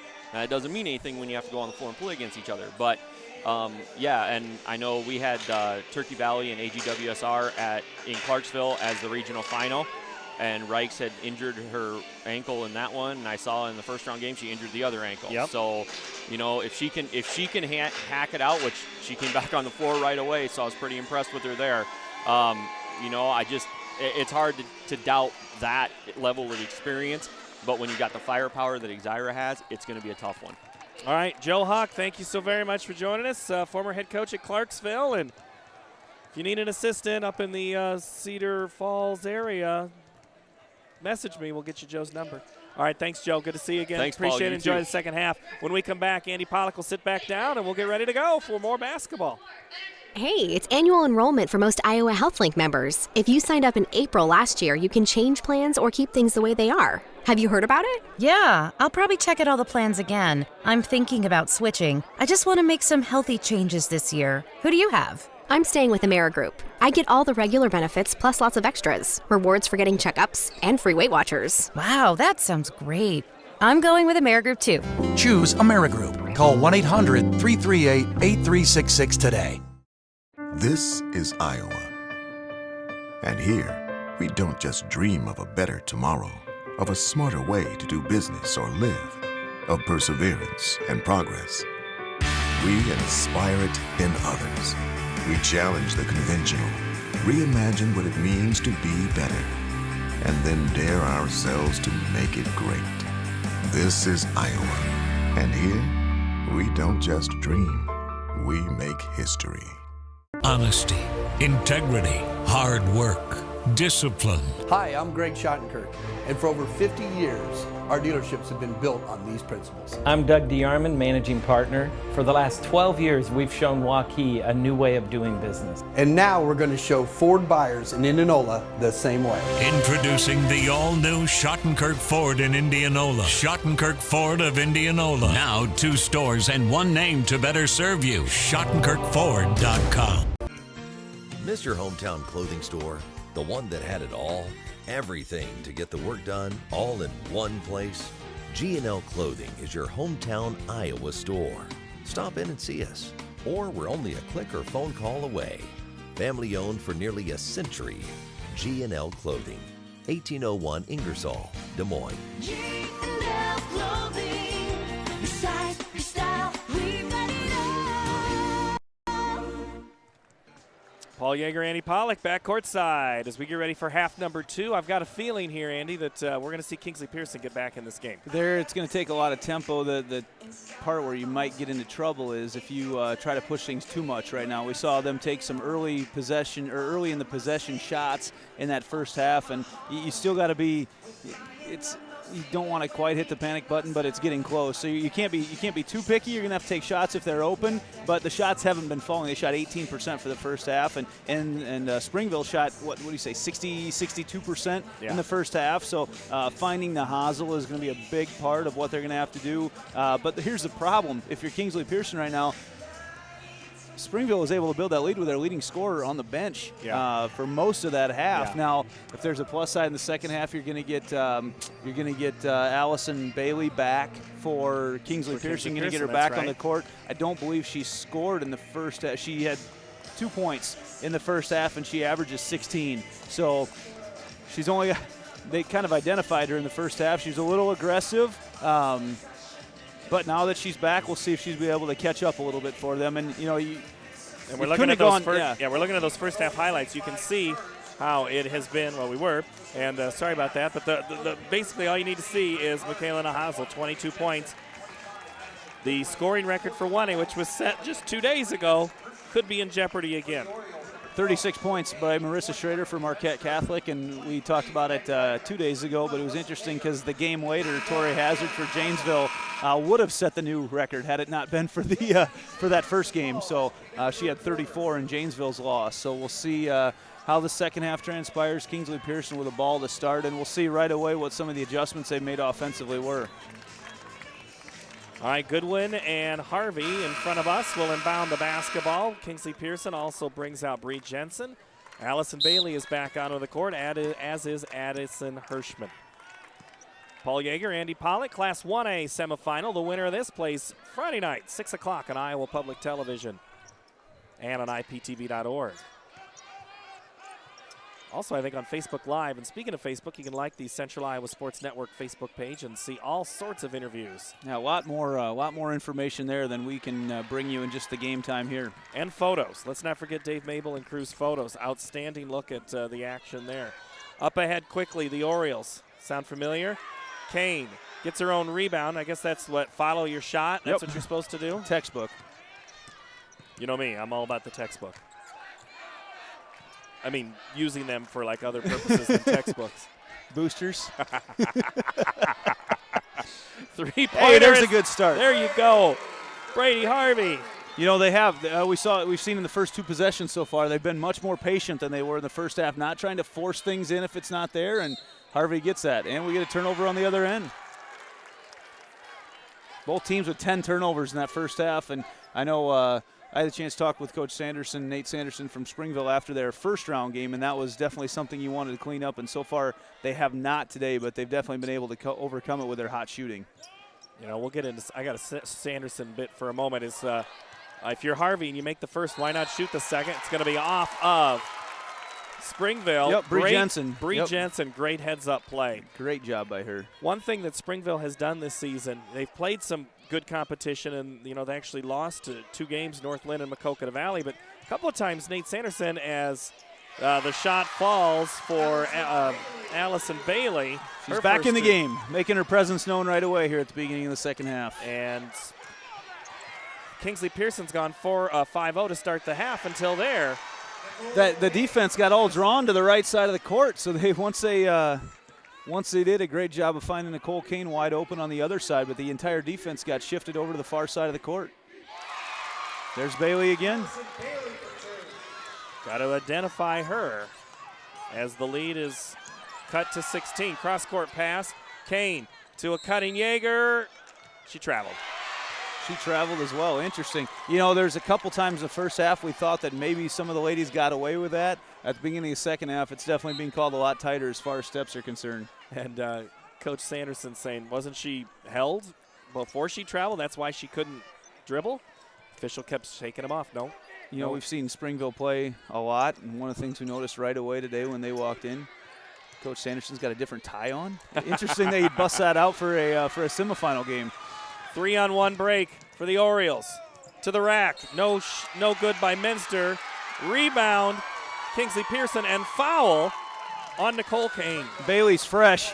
Allison Bailey, she back in there right away, and she got 4 quick points and gathering the rebound in right there. And you can see she's got that look in her eye right now. She's out on the court. She is fired up, ready to go. Bailey going to go to Wartburg, study criminal justice. And if you notice nobody stands next to her in the huddle, it's because of her socks. She hasn't changed her socks all season. I thought that was your move. Not since college. Nahasel up ahead. The lefty is good. 24 for Nahasel. So good. She just is so smooth out there when the ball gets in her hands. Just a junior. Lead back down to 15. Goodwin's 3. Kingsley-Pierson done a really nice job to work on trying to get back in this game right now, of just taking good shots and getting them to fall. That's been the key. Kane was wide open. Now she's not going to wait much longer. Great box out down there. Absolutely. Excellent Bree box Harvey. out by Harvey. Yep. She did that, got Kane out of position, and she's lucky she didn't get the foul call her if you're Kane. There she is again. Look at that. Oh, Allison Bailey. And you know what happens, Andy? If Bailey starts catching fire, Hirschman's got to say, well, maybe I can. Hirschman's been on the bench here for a fair amount of the third quarter. I'm not sure why. She didn't pick up any fouls, I don't think, or if I missed one. But Bardo gets the steal. Nahazel swats at it.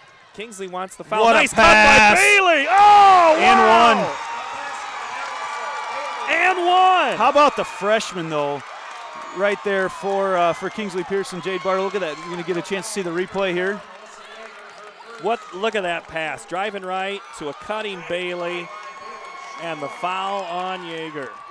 Bardo's pass, though, just incredible. Not even just looked the defense off, whipped it across the lane. Wow. Bailey with a fast start to the second half. She's got 9 in the half. Timeout on the floor. Kingsley-Pierson has life. They're back within 10 when we come back. This is Iowa. And here, we don't just dream, we make history by nearly doubling our clean energy as part of our 100% renewable vision. With this, our energy costs will remain some of the lowest in the nation. We'll create new jobs and boost economic growth. Our air will be cleaner, our state stronger, and together we'll advance this country's energy future forever. Mid-American Energy, obsessively, relentlessly at your service. This is Iowa.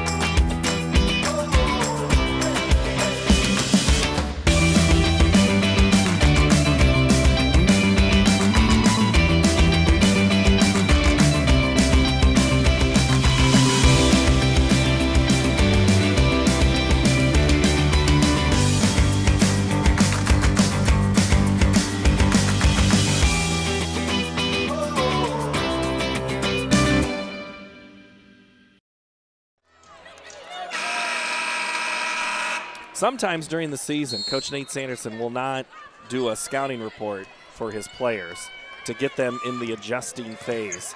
And right now, you know they're not doing that in the semifinal, but they are certainly in the adjustment phase against this Kingsley-Pierson run. Absolutely, and Kingsley-Pierson started off the second half. They've been able to get some baskets. First of all, they've been able to hit a couple three-pointers. Oh, nice move by Wagaman. They've been able to hit a couple three-pointers. I think that's loosened up the defense, but also I know they've been able to get some more opportunities in transition that they were not getting at all in the first half. Kingsley-Pierson, no reason to rush now. You just have to get your shot and play defense. That was a great shot look by Goodwin. Rebound by Bardo. Nahazel, or that's Yeager down. Up ahead is Nahazel. Careful here if you're Bailey. Bailey just ran past her, didn't touch her. Nahazel 2 more, now with 26. Yeah, that's one of those that the giving up the 2 points is not worth it if you're Allison Bailey for the foul to get her 4th foul. But at least make her alter her shot without making contact. That's still, you can't, it's not like you just give up. Right. There's a fine line right there at the moment if you're her. Step in bunny by Springville is no good by Johnson. And Kingsley-Pierson has a chance here with under 3 minutes to cut into the lead. Still no Hirschman for Kingsley-Pierson. Wide open. 3-ball not there by Harvey. Cleared out by the Orioles. Menster. You know she wants to score. Foul before the shot. She seems like she moves at a different gear than the others. It is. There's kind of a little acceleration that happens as she gets closer to the hoop. Not really even a stutter move, but just a quick acceleration of the hoop. That was a situation right there. I don't think the official wanted to blow the whistle, but it forced Menster to take an extra step, so he had to. And she gets fouled again. Wagaman has 2 fouls. Menster has 3. Nahazal and Yeager both have 1, as does Nicole Kane. But Bailey has 3. Bardo has 2. Goodwin has 1. Jensen 1. And Harvey 1.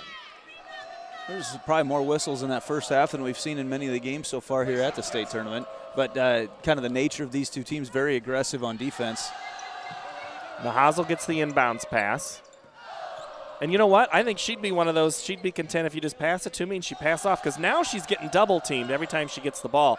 As that shot nowhere close by Wagaman, and I'll give credit to Kingsley-Pierson there, Andy. They're absolutely altering the shots now much better than they did in the first half. Yep, they've identified some shooters out there. That time Wagaman kind of, I think it maybe surprised her by how open she was. She took a couple dribbles, and she's not identified as a shooter for Springville, and KP content to let her shoot from out there.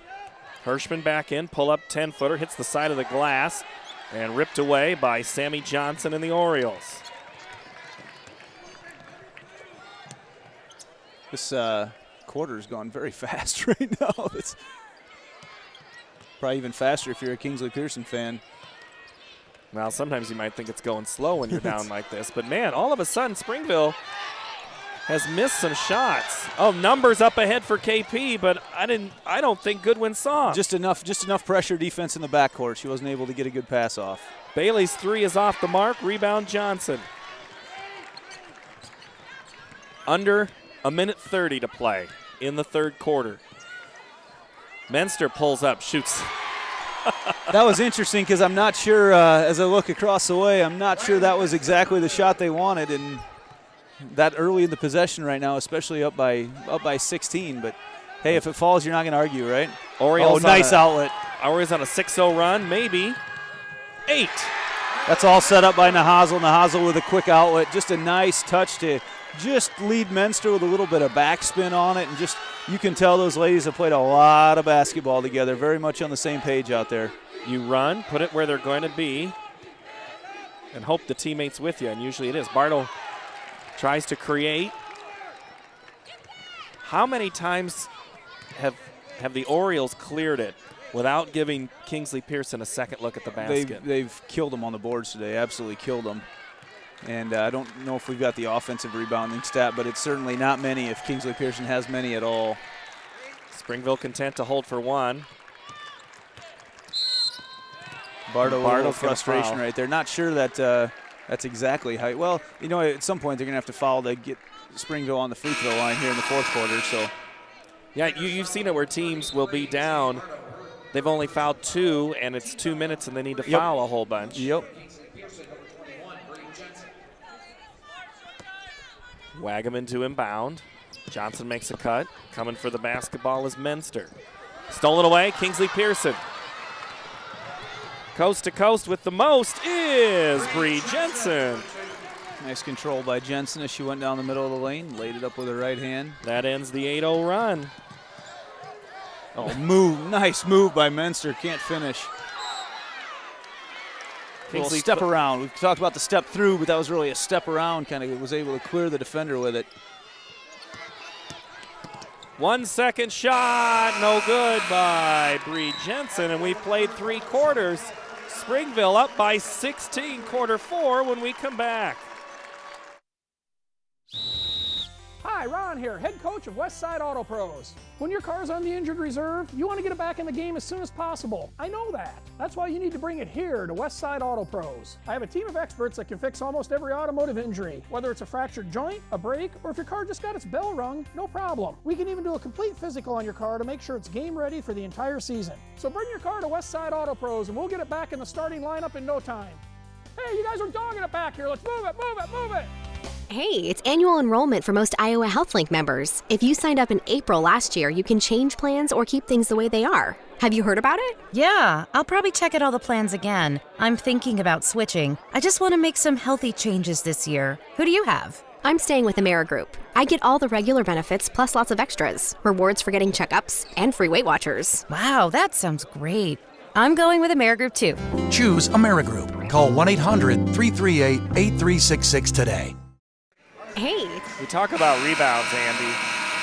Springville is out rebounding Kingsley-Pierson 28-19, but look at the Look at the defensive side, 21 defensive rebounds. Yep, and that's off of 26 missed shots for Kingsley-Pierson. So off of 26 missed shots, 21 times they've given just one opportunity at the basketball. So really just an excellent. Again, we talked about it in the pregame that the fundamentals by Springville just outstanding, and then you add to it the X's and O's, and they are well, I shouldn't say well on their way to another state championship. Well on their way to another state championship game. We've got two teams in the next game after this, in Exira, Elkhorn, Kimballton, and Turkey Valley that will have something to say about that. I was just watching earlier today just some highlights of last year's Turkey Valley Springville game in that state championship. I forgot how great a game that was. It was the best game. It was the best championship game of the tournament last year. I remembered the score, but just the way the whole thing transpired, Springville getting out to a big lead, Turkey Valley coming back, taking the lead, and then was it Yeager that hit the free throws at the end of the game last year for Springville? It was, and now Kingsley-Pierson got the turnover and then did one on their own with no pressure at all. Yeah, it was Yeager who hit those free throws, and that was 2 years in a row that 1A final had gone to the final seconds. The Hazel's fouled by Hirschman. There is some excellent basketball. This class, there's a lot of fun classes right now. You know that one would say are up for grabs. Everybody talks about 4A right now. Pocahontas and Cherokee as two schools that private 3A. 3A, excuse me. Yep, is those two schools. Menster gets the steal. Had an epic game a year ago. Expect nothing less. Couldn't keep up. Then 102-91. Yeager's shots off the mark, and Kingsley-Pierson had the board, but then couldn't keep it. And now there's three people guarding Nahazel. Kind of an off quarter for Nahazel in that third quarter. She only had 4 points. Hirschman underneath. Yeager must have gotten her on that backside of the ball, and I think she did. Yep, had her, instead of being straight up, just put that arm down just a little bit, and that's what the officials are looking for. Are they vertical, or are they starting to get their arms over top? And if they do, and if there's any contact in your vertical, they're usually going to let it go. But if you have your arms over top of them, they're usually going to blow that one a foul.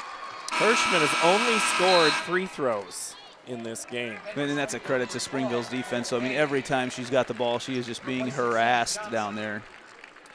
For Mid-American Energy, putting power in your hands means helping keep families safe. To learn more, visit midamericanenergy.com. One of the really fun things that the Girls Athletic Union does is kind of gives you a glimpse into the locker room before the game. They show at halftime of what each team's locker rooms are like ahead of time.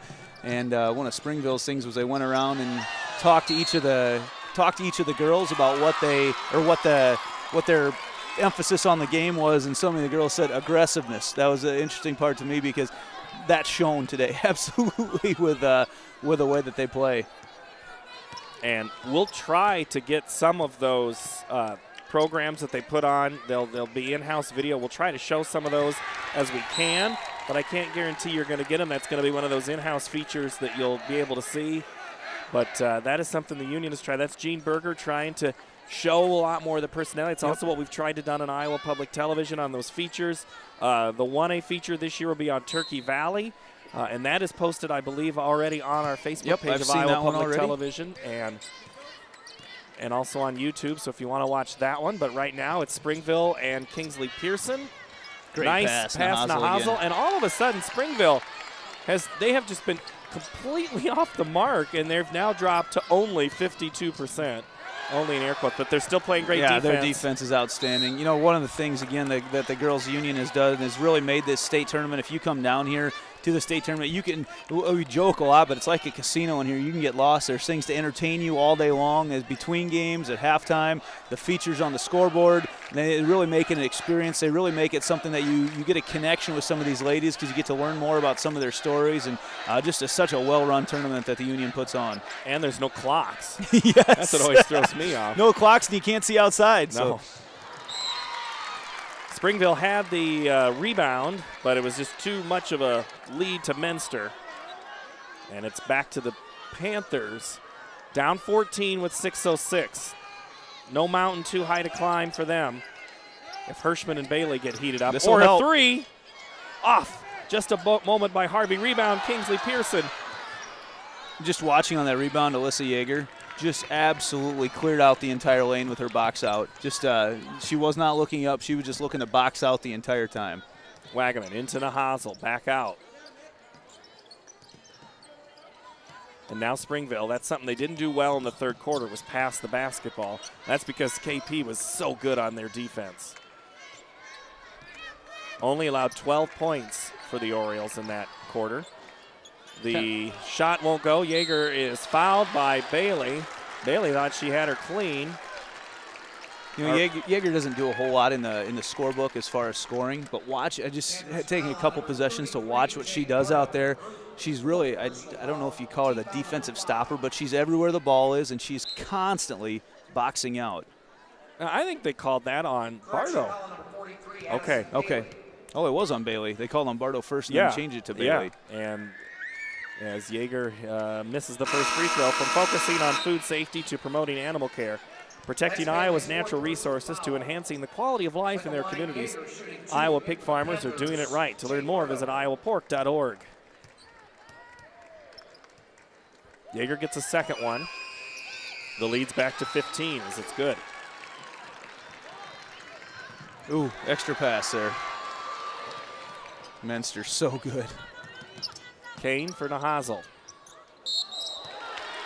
That's a good matchup right there for Springville. Nahazl on Goodwin right there in the lane, and Nahazl's got her by several inches and couldn't quite get up as high as she did on that shot. Just kind of take a moment every once in a while to look around here. You see all the different, it's very easy to identify all the different sections of fans and where they're from. Pretty obvious that it's Turkey Valley across the way from us over here today as the red's starting to fill in there, and the black of the Springville Orioles, the black, and of course the zebra stripes over there with this entire student section. Must have been a run on referee shirts there at the local sporting goods store. In the Cedar Rapids area, which is where Springville is, on the north side of Cedar Rapids.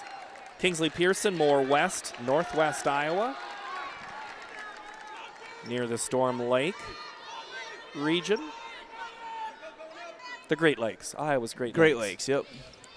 Which are farther north up in Okoboji and Spencer, but Yeager got popped, and she's trying to see if she's bleeding. I think she might have lost, got poked in the eye maybe a little bit there too, it looked like, but the ball was rolling around, and it was actually right at her feet, and I'm not sure she could see it down there after she got hit. Well, going to the line will be Brady Harvey. She has 6, and they've all come via the 3. She's kind of been trying to keep them in. And she gets that free throw to go. She now has 7. Harvey, just a junior, and she's done a really nice job leading this Kingsley-Pierson squad. And, you know, as they get down to right now at 15-point game, they've got a steep mountain to climb right now, but we've seen them shoot the 3. We saw them hit 7 of them in that first round game. And if they can get up to that number here today, they've got a chance to get back in the game right now. But now look for Springville to continue the passing and just go after it. Nahazl loses the handle, but it was tipped last by Madison Goodwin. And I think Bardo might have got a hand in on it as well. And Bardo, we're going to see Kingsley-Pierson back at this tournament at some point here in the near future. And Bardo's going to be a key cog in that. She doesn't start, but she is out there. She's played probably more minutes than a lot of the starters have right now for Kingsley-Pierson. Just like I said before, a spark plug out on the court. There's only one senior, and that's Caitlin Glockner for Springville. So they too, you could see this matchup a third year next year between these two teams. Ooh, Kane, little hop, jump, pass. Nahazl. Something about this basket. I don't think Coach Sanderson's going to want this basket in that championship game if they can hold on. Yeah, might petition the Union to let them shoot at that north hoop for 2 games. halves. Yeah, that'd be interesting. Although Kingsley-Pierson couldn't score at it either in the first half. Maybe There might be something to that. You know what it is? That's a hoop that I was out looking at. Spent a lot of time looking at that hoop from different angles here before the game, so maybe I jinxed something there. Well, we'll find out. We'll step away. Springville in control, 53-37. This is the Central Iowa Sports Network.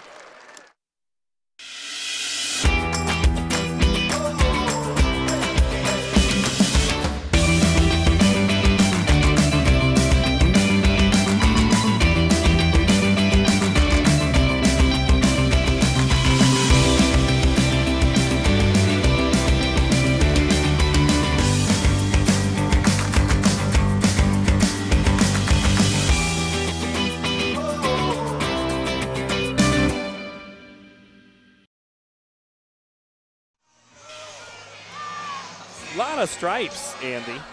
What are you going to do with all those referees? That's not the first time I've seen that. I haven't seen it in a while. I haven't seen an entire section come that way. I've seen a lot of individuals come that way, but I guess this is the first time I've seen an entire section come that way. So, there was a story just last week on the shortage of officials right now in the state of Iowa. Not anymore. Yeah, they haven't been to Springville, apparently. Well, there's plenty. Those are the colors. Just need a little orange in there. Yep. And that's something you and I can help them with. If they need more orange, we're always available for that. A little Wartburg orange could go a long way. There was a lot of orange in that section. That's where Valley was yesterday, as the free throw by Wagaman is no good. And Kingsley-Pierson will go back to work on the offensive side of the ball. 4:21 to play. Harvey drives, loses it. Jensen gets a handle, keeps her pivot knee. Nice job to not panic when she had the ball down there. Nahazel just knocks out Wagaman for the rebound. Menster's got to keep up her average. Misses the shot there, and Kane, it's not over the back, Andy. It's called displacement. Displacement, okay. I had it back and forth with a couple of referees yesterday. I had said that there was a travel out of bounds. There is no such call. Sure. And then also on a sliding of the feet, and said she wasn't set. You don't have to be set for the charge and the block call. So I want to correct myself. Look at this outlet again. We've seen this one before. Up again to Minster. Makes the move left, and then Harvey not let her get the shot off and make her earn it at the free throw line. Just another great outlet. It's not. I wouldn't call Springville an up-tempo team, but if there's a chance to run, they're going to do it. Yeah. That's exactly how they play. They are not afraid to run with the ball. And it's creating good looks. I mean, when you're shooting 48% from the field for the season, you're getting quality looks at the basket. And they're right on that average here today. So, exactly. Free throw by Menster is good. And they've cooled off a little bit, though, from the first half. Right. Menster now has 9.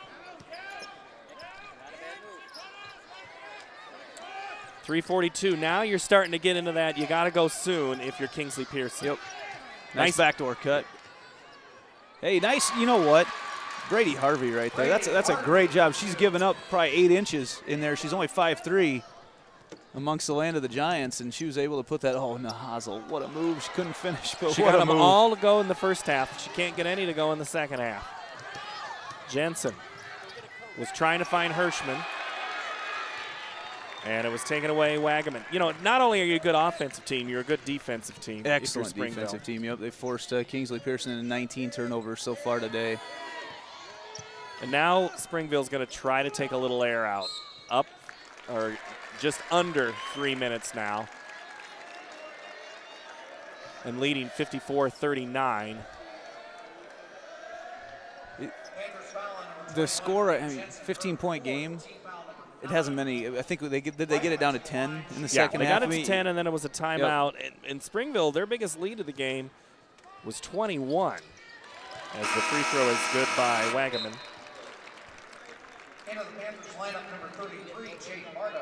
They'll definitely have a chance to close this thing out here at the free throw line in the last 2:58. And the free throw, second one by Wagaman is missed, and rebound by Jensen for Kingsley-Pierson. Trying to go to Hirschman. She pushes off, gets the nice look at the basket to create some space. Wagaman gets the rebound and clears it away. Kane up to Nahazel, who runs the floor. Lays it in for 2. Nahazel with her 30th point of the night right there.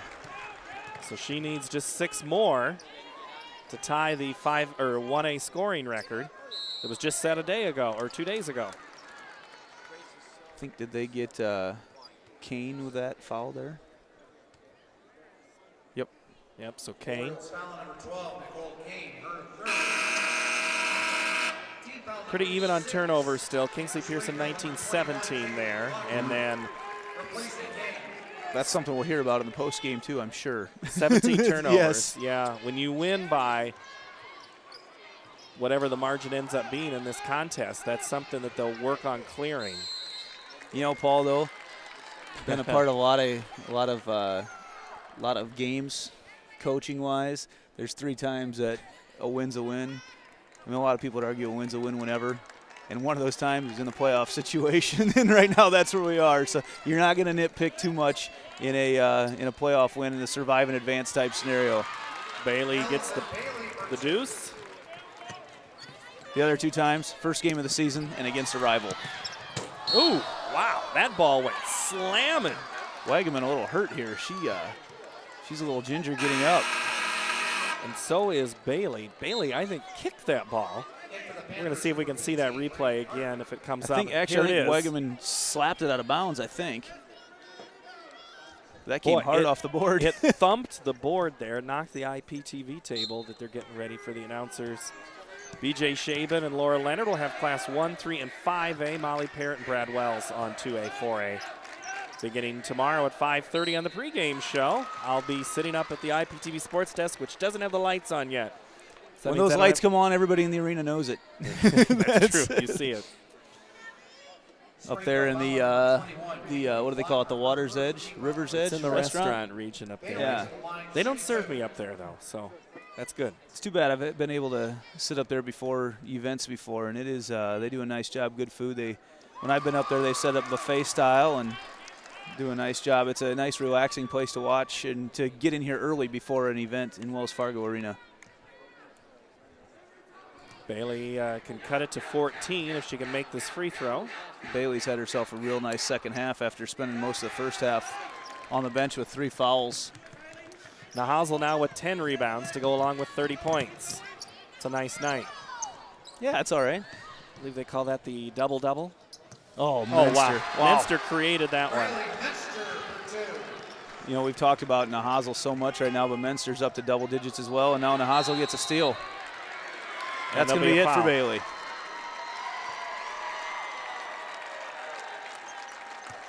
And I think Coach Goodwin was trying to get her out of the game. Now Hirschman will have to check in and play for Bailey. And Bailey just got caught in a bad spot right there on the rebound. Just had her arm tangled up, and Bailey finishes with 14 and 5 fouls, 14 points, 5 fouls. So the senior, she'll play again. Big round of applause from the Kingsley-Pierson fans, well deserved on the season. Gets a nice hug there from her coach. Yep. Nicole Goodwin. Averaged over 16 points a year on the season. Nahazl now, I think we can officially say the record watch is on for Nahazl. It's a matter of how much you want it. She's got, she'll have a chance to break the, oh, she came out. She's done, so it won't happen. 32 points. Final 141 will have Sammy Johnson in. Nahazl makes a couple of those more shots. She could maybe make a case for leaving herself in the game. Menster still wanting to play. She had the breakaway, and again, Brady Harvey prevents the easy bucket. Harvey's done a nice job of kind of leading this Kingsley-Pierson squad from the point guard position so far today. We've seen her get her hands on a lot of loose balls.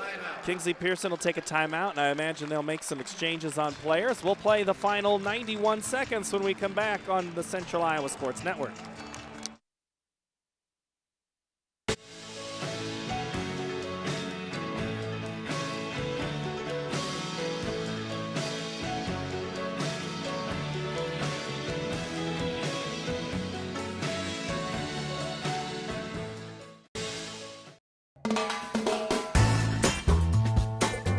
Ask anyone you know, they will tell you the best meat comes from Fairway. We take pride in our meat counter and choose nothing but the best choice beef for our customers. From ribeyes to ribs, chicken to brats, we have them all. From grilling season to crock-pot weather, we have you covered. Fairway, best at choice beef.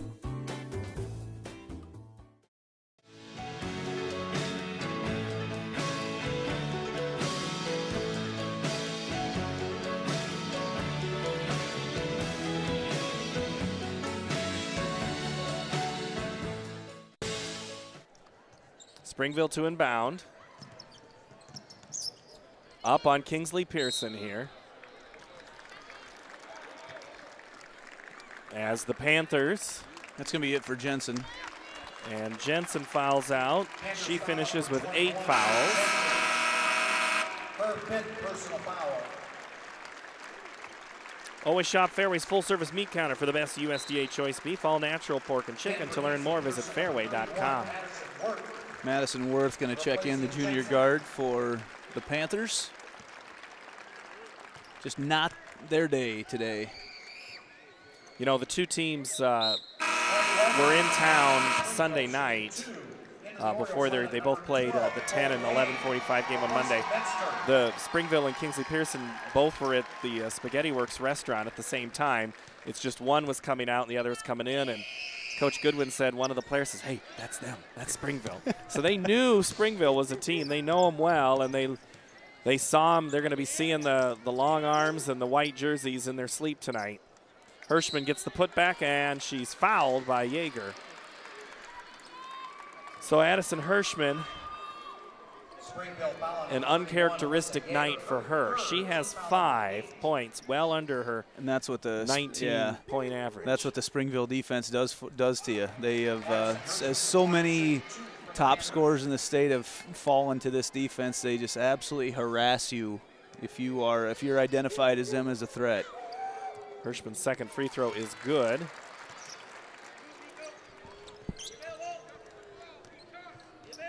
Springville will take it down the court. Yeager. And now I hear the call of big. So Coach Sanderson's going to get to keep that orange tie. He loses the orange tie when they lose. Yeah. We'll see which one he pulls out for Championship Friday. Pre-game coverage begins at 5:30 on Iowa Public Television, and the tip is at 6, and you can expect a little different presentation during the game as the Union's going back more and more to the big pageantry that you'll remember from 20, 30 years ago on championship night. You'll see some different features on the court and in the arena, and we'll try to bring those on television to you, but a continued effort to continue to put the Iowa girl in the spotlight.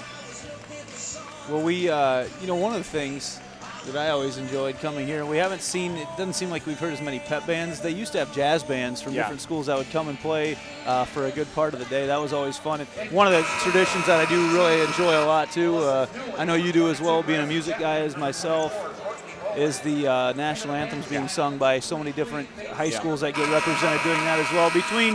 Between all the teams here just playing ball, then you've got the national anthems being sung by one school, and then you've got the dance teams that come on at halftime. There's just a lot of different schools that get represented here down at the state tournament. Springville's brought in some other players. Let's see, Katie Glockner, Sammy Johnson, Melissa Newley. Who else is out there? I see Courtney Boland and Riley Chapman, and for Kingsley-Pierson, Jenna Schmid. Bardo is back out. Madison Worth, Faith Segerman, as the shot won't go. And we'll have a whistle. Cameron Dunn. Did I get everybody? Schmid, Dunn, Segerman, Worth, and Bardo. Yep. Getting a chance to play. Smid is one of those dancers, one of those good team dancers. They line dance to Footloose before every game. And we saw it on the board today. That's Everybody got to see their line dance now. Springville, final 3 seconds, 2 seconds. Bucket won't go, and Springville punches their ticket to the finals. They have the chance to repeat as 1A champs. You first got to get there before you can win. Springville wins 61-43. What a day by Michaela Nahazel. I think she ended with 30 points. 32? 30? Can't remember exactly what she ended with, but 32 points. Double-double with 10 rebounds as well. Just an outstanding day for her. You can't say enough, though, just about the whole team that Springville has. I mean, it's one of those deals. It just seems like everyone knows their role out there. Enjoyed watching Yeager out there, Alyssa Yeager, with everything that she brought to the table. Wegman does a nice job handling the ball. Menster's just outstanding as well. Please direct your attention to the court. The awards presentation. In addition to receiving plaques, every participating player will receive a commemorative basketball provided by Iowa Farm Bureau, title sponsor of the Girls Athletic Union. Presenting awards from the Girls Athletic Union are Jean Berger and Karen Brown. Congratulations to head coach Nicole Goodwin and the Panthers from Kingsley-Pierson on an outstanding basketball season.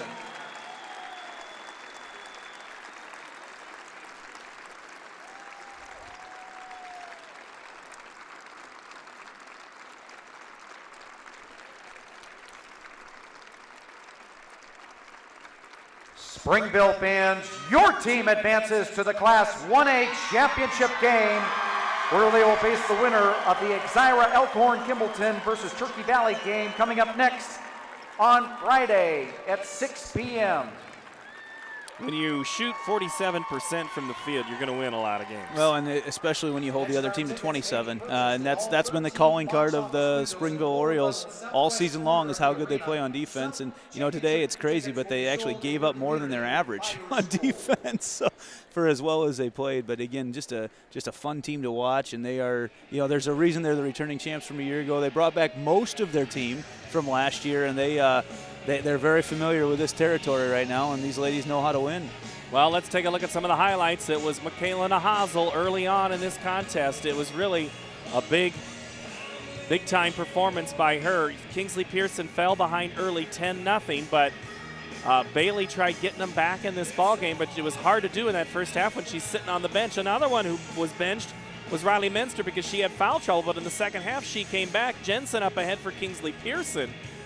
And Jensen did her part to keep the team in, but it was just too much of a hole dug because Michaela Nahazel did a lot of digging. She was outstanding in this game. She finished with 32, just off the mark, and the Orioles move on and will play Friday night at 6 o'clock on Iowa Public Television for a Class 1A state championship with a chance, Andy, to go back-to-back. And this team they're going to be tough on anyone. And this second game coming out as the teams take the court right now, this is going to be a fun one as well.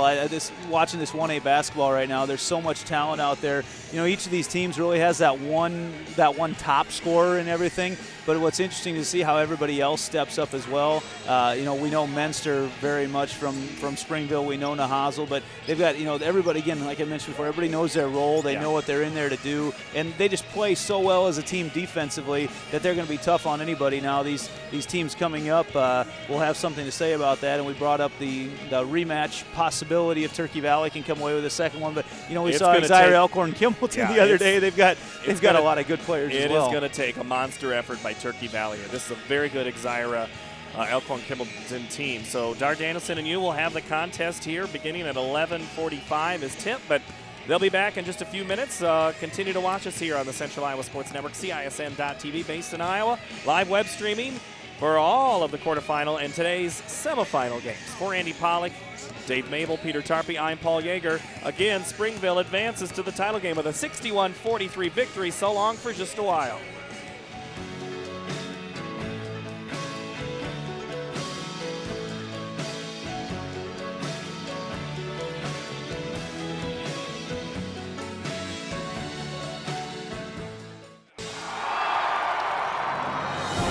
Thanks for watching our live coverage of the 2017 Iowa Girls State Basketball Tournament on the Central Iowa Sports Network. You can check CISN.TV for a replay of this game.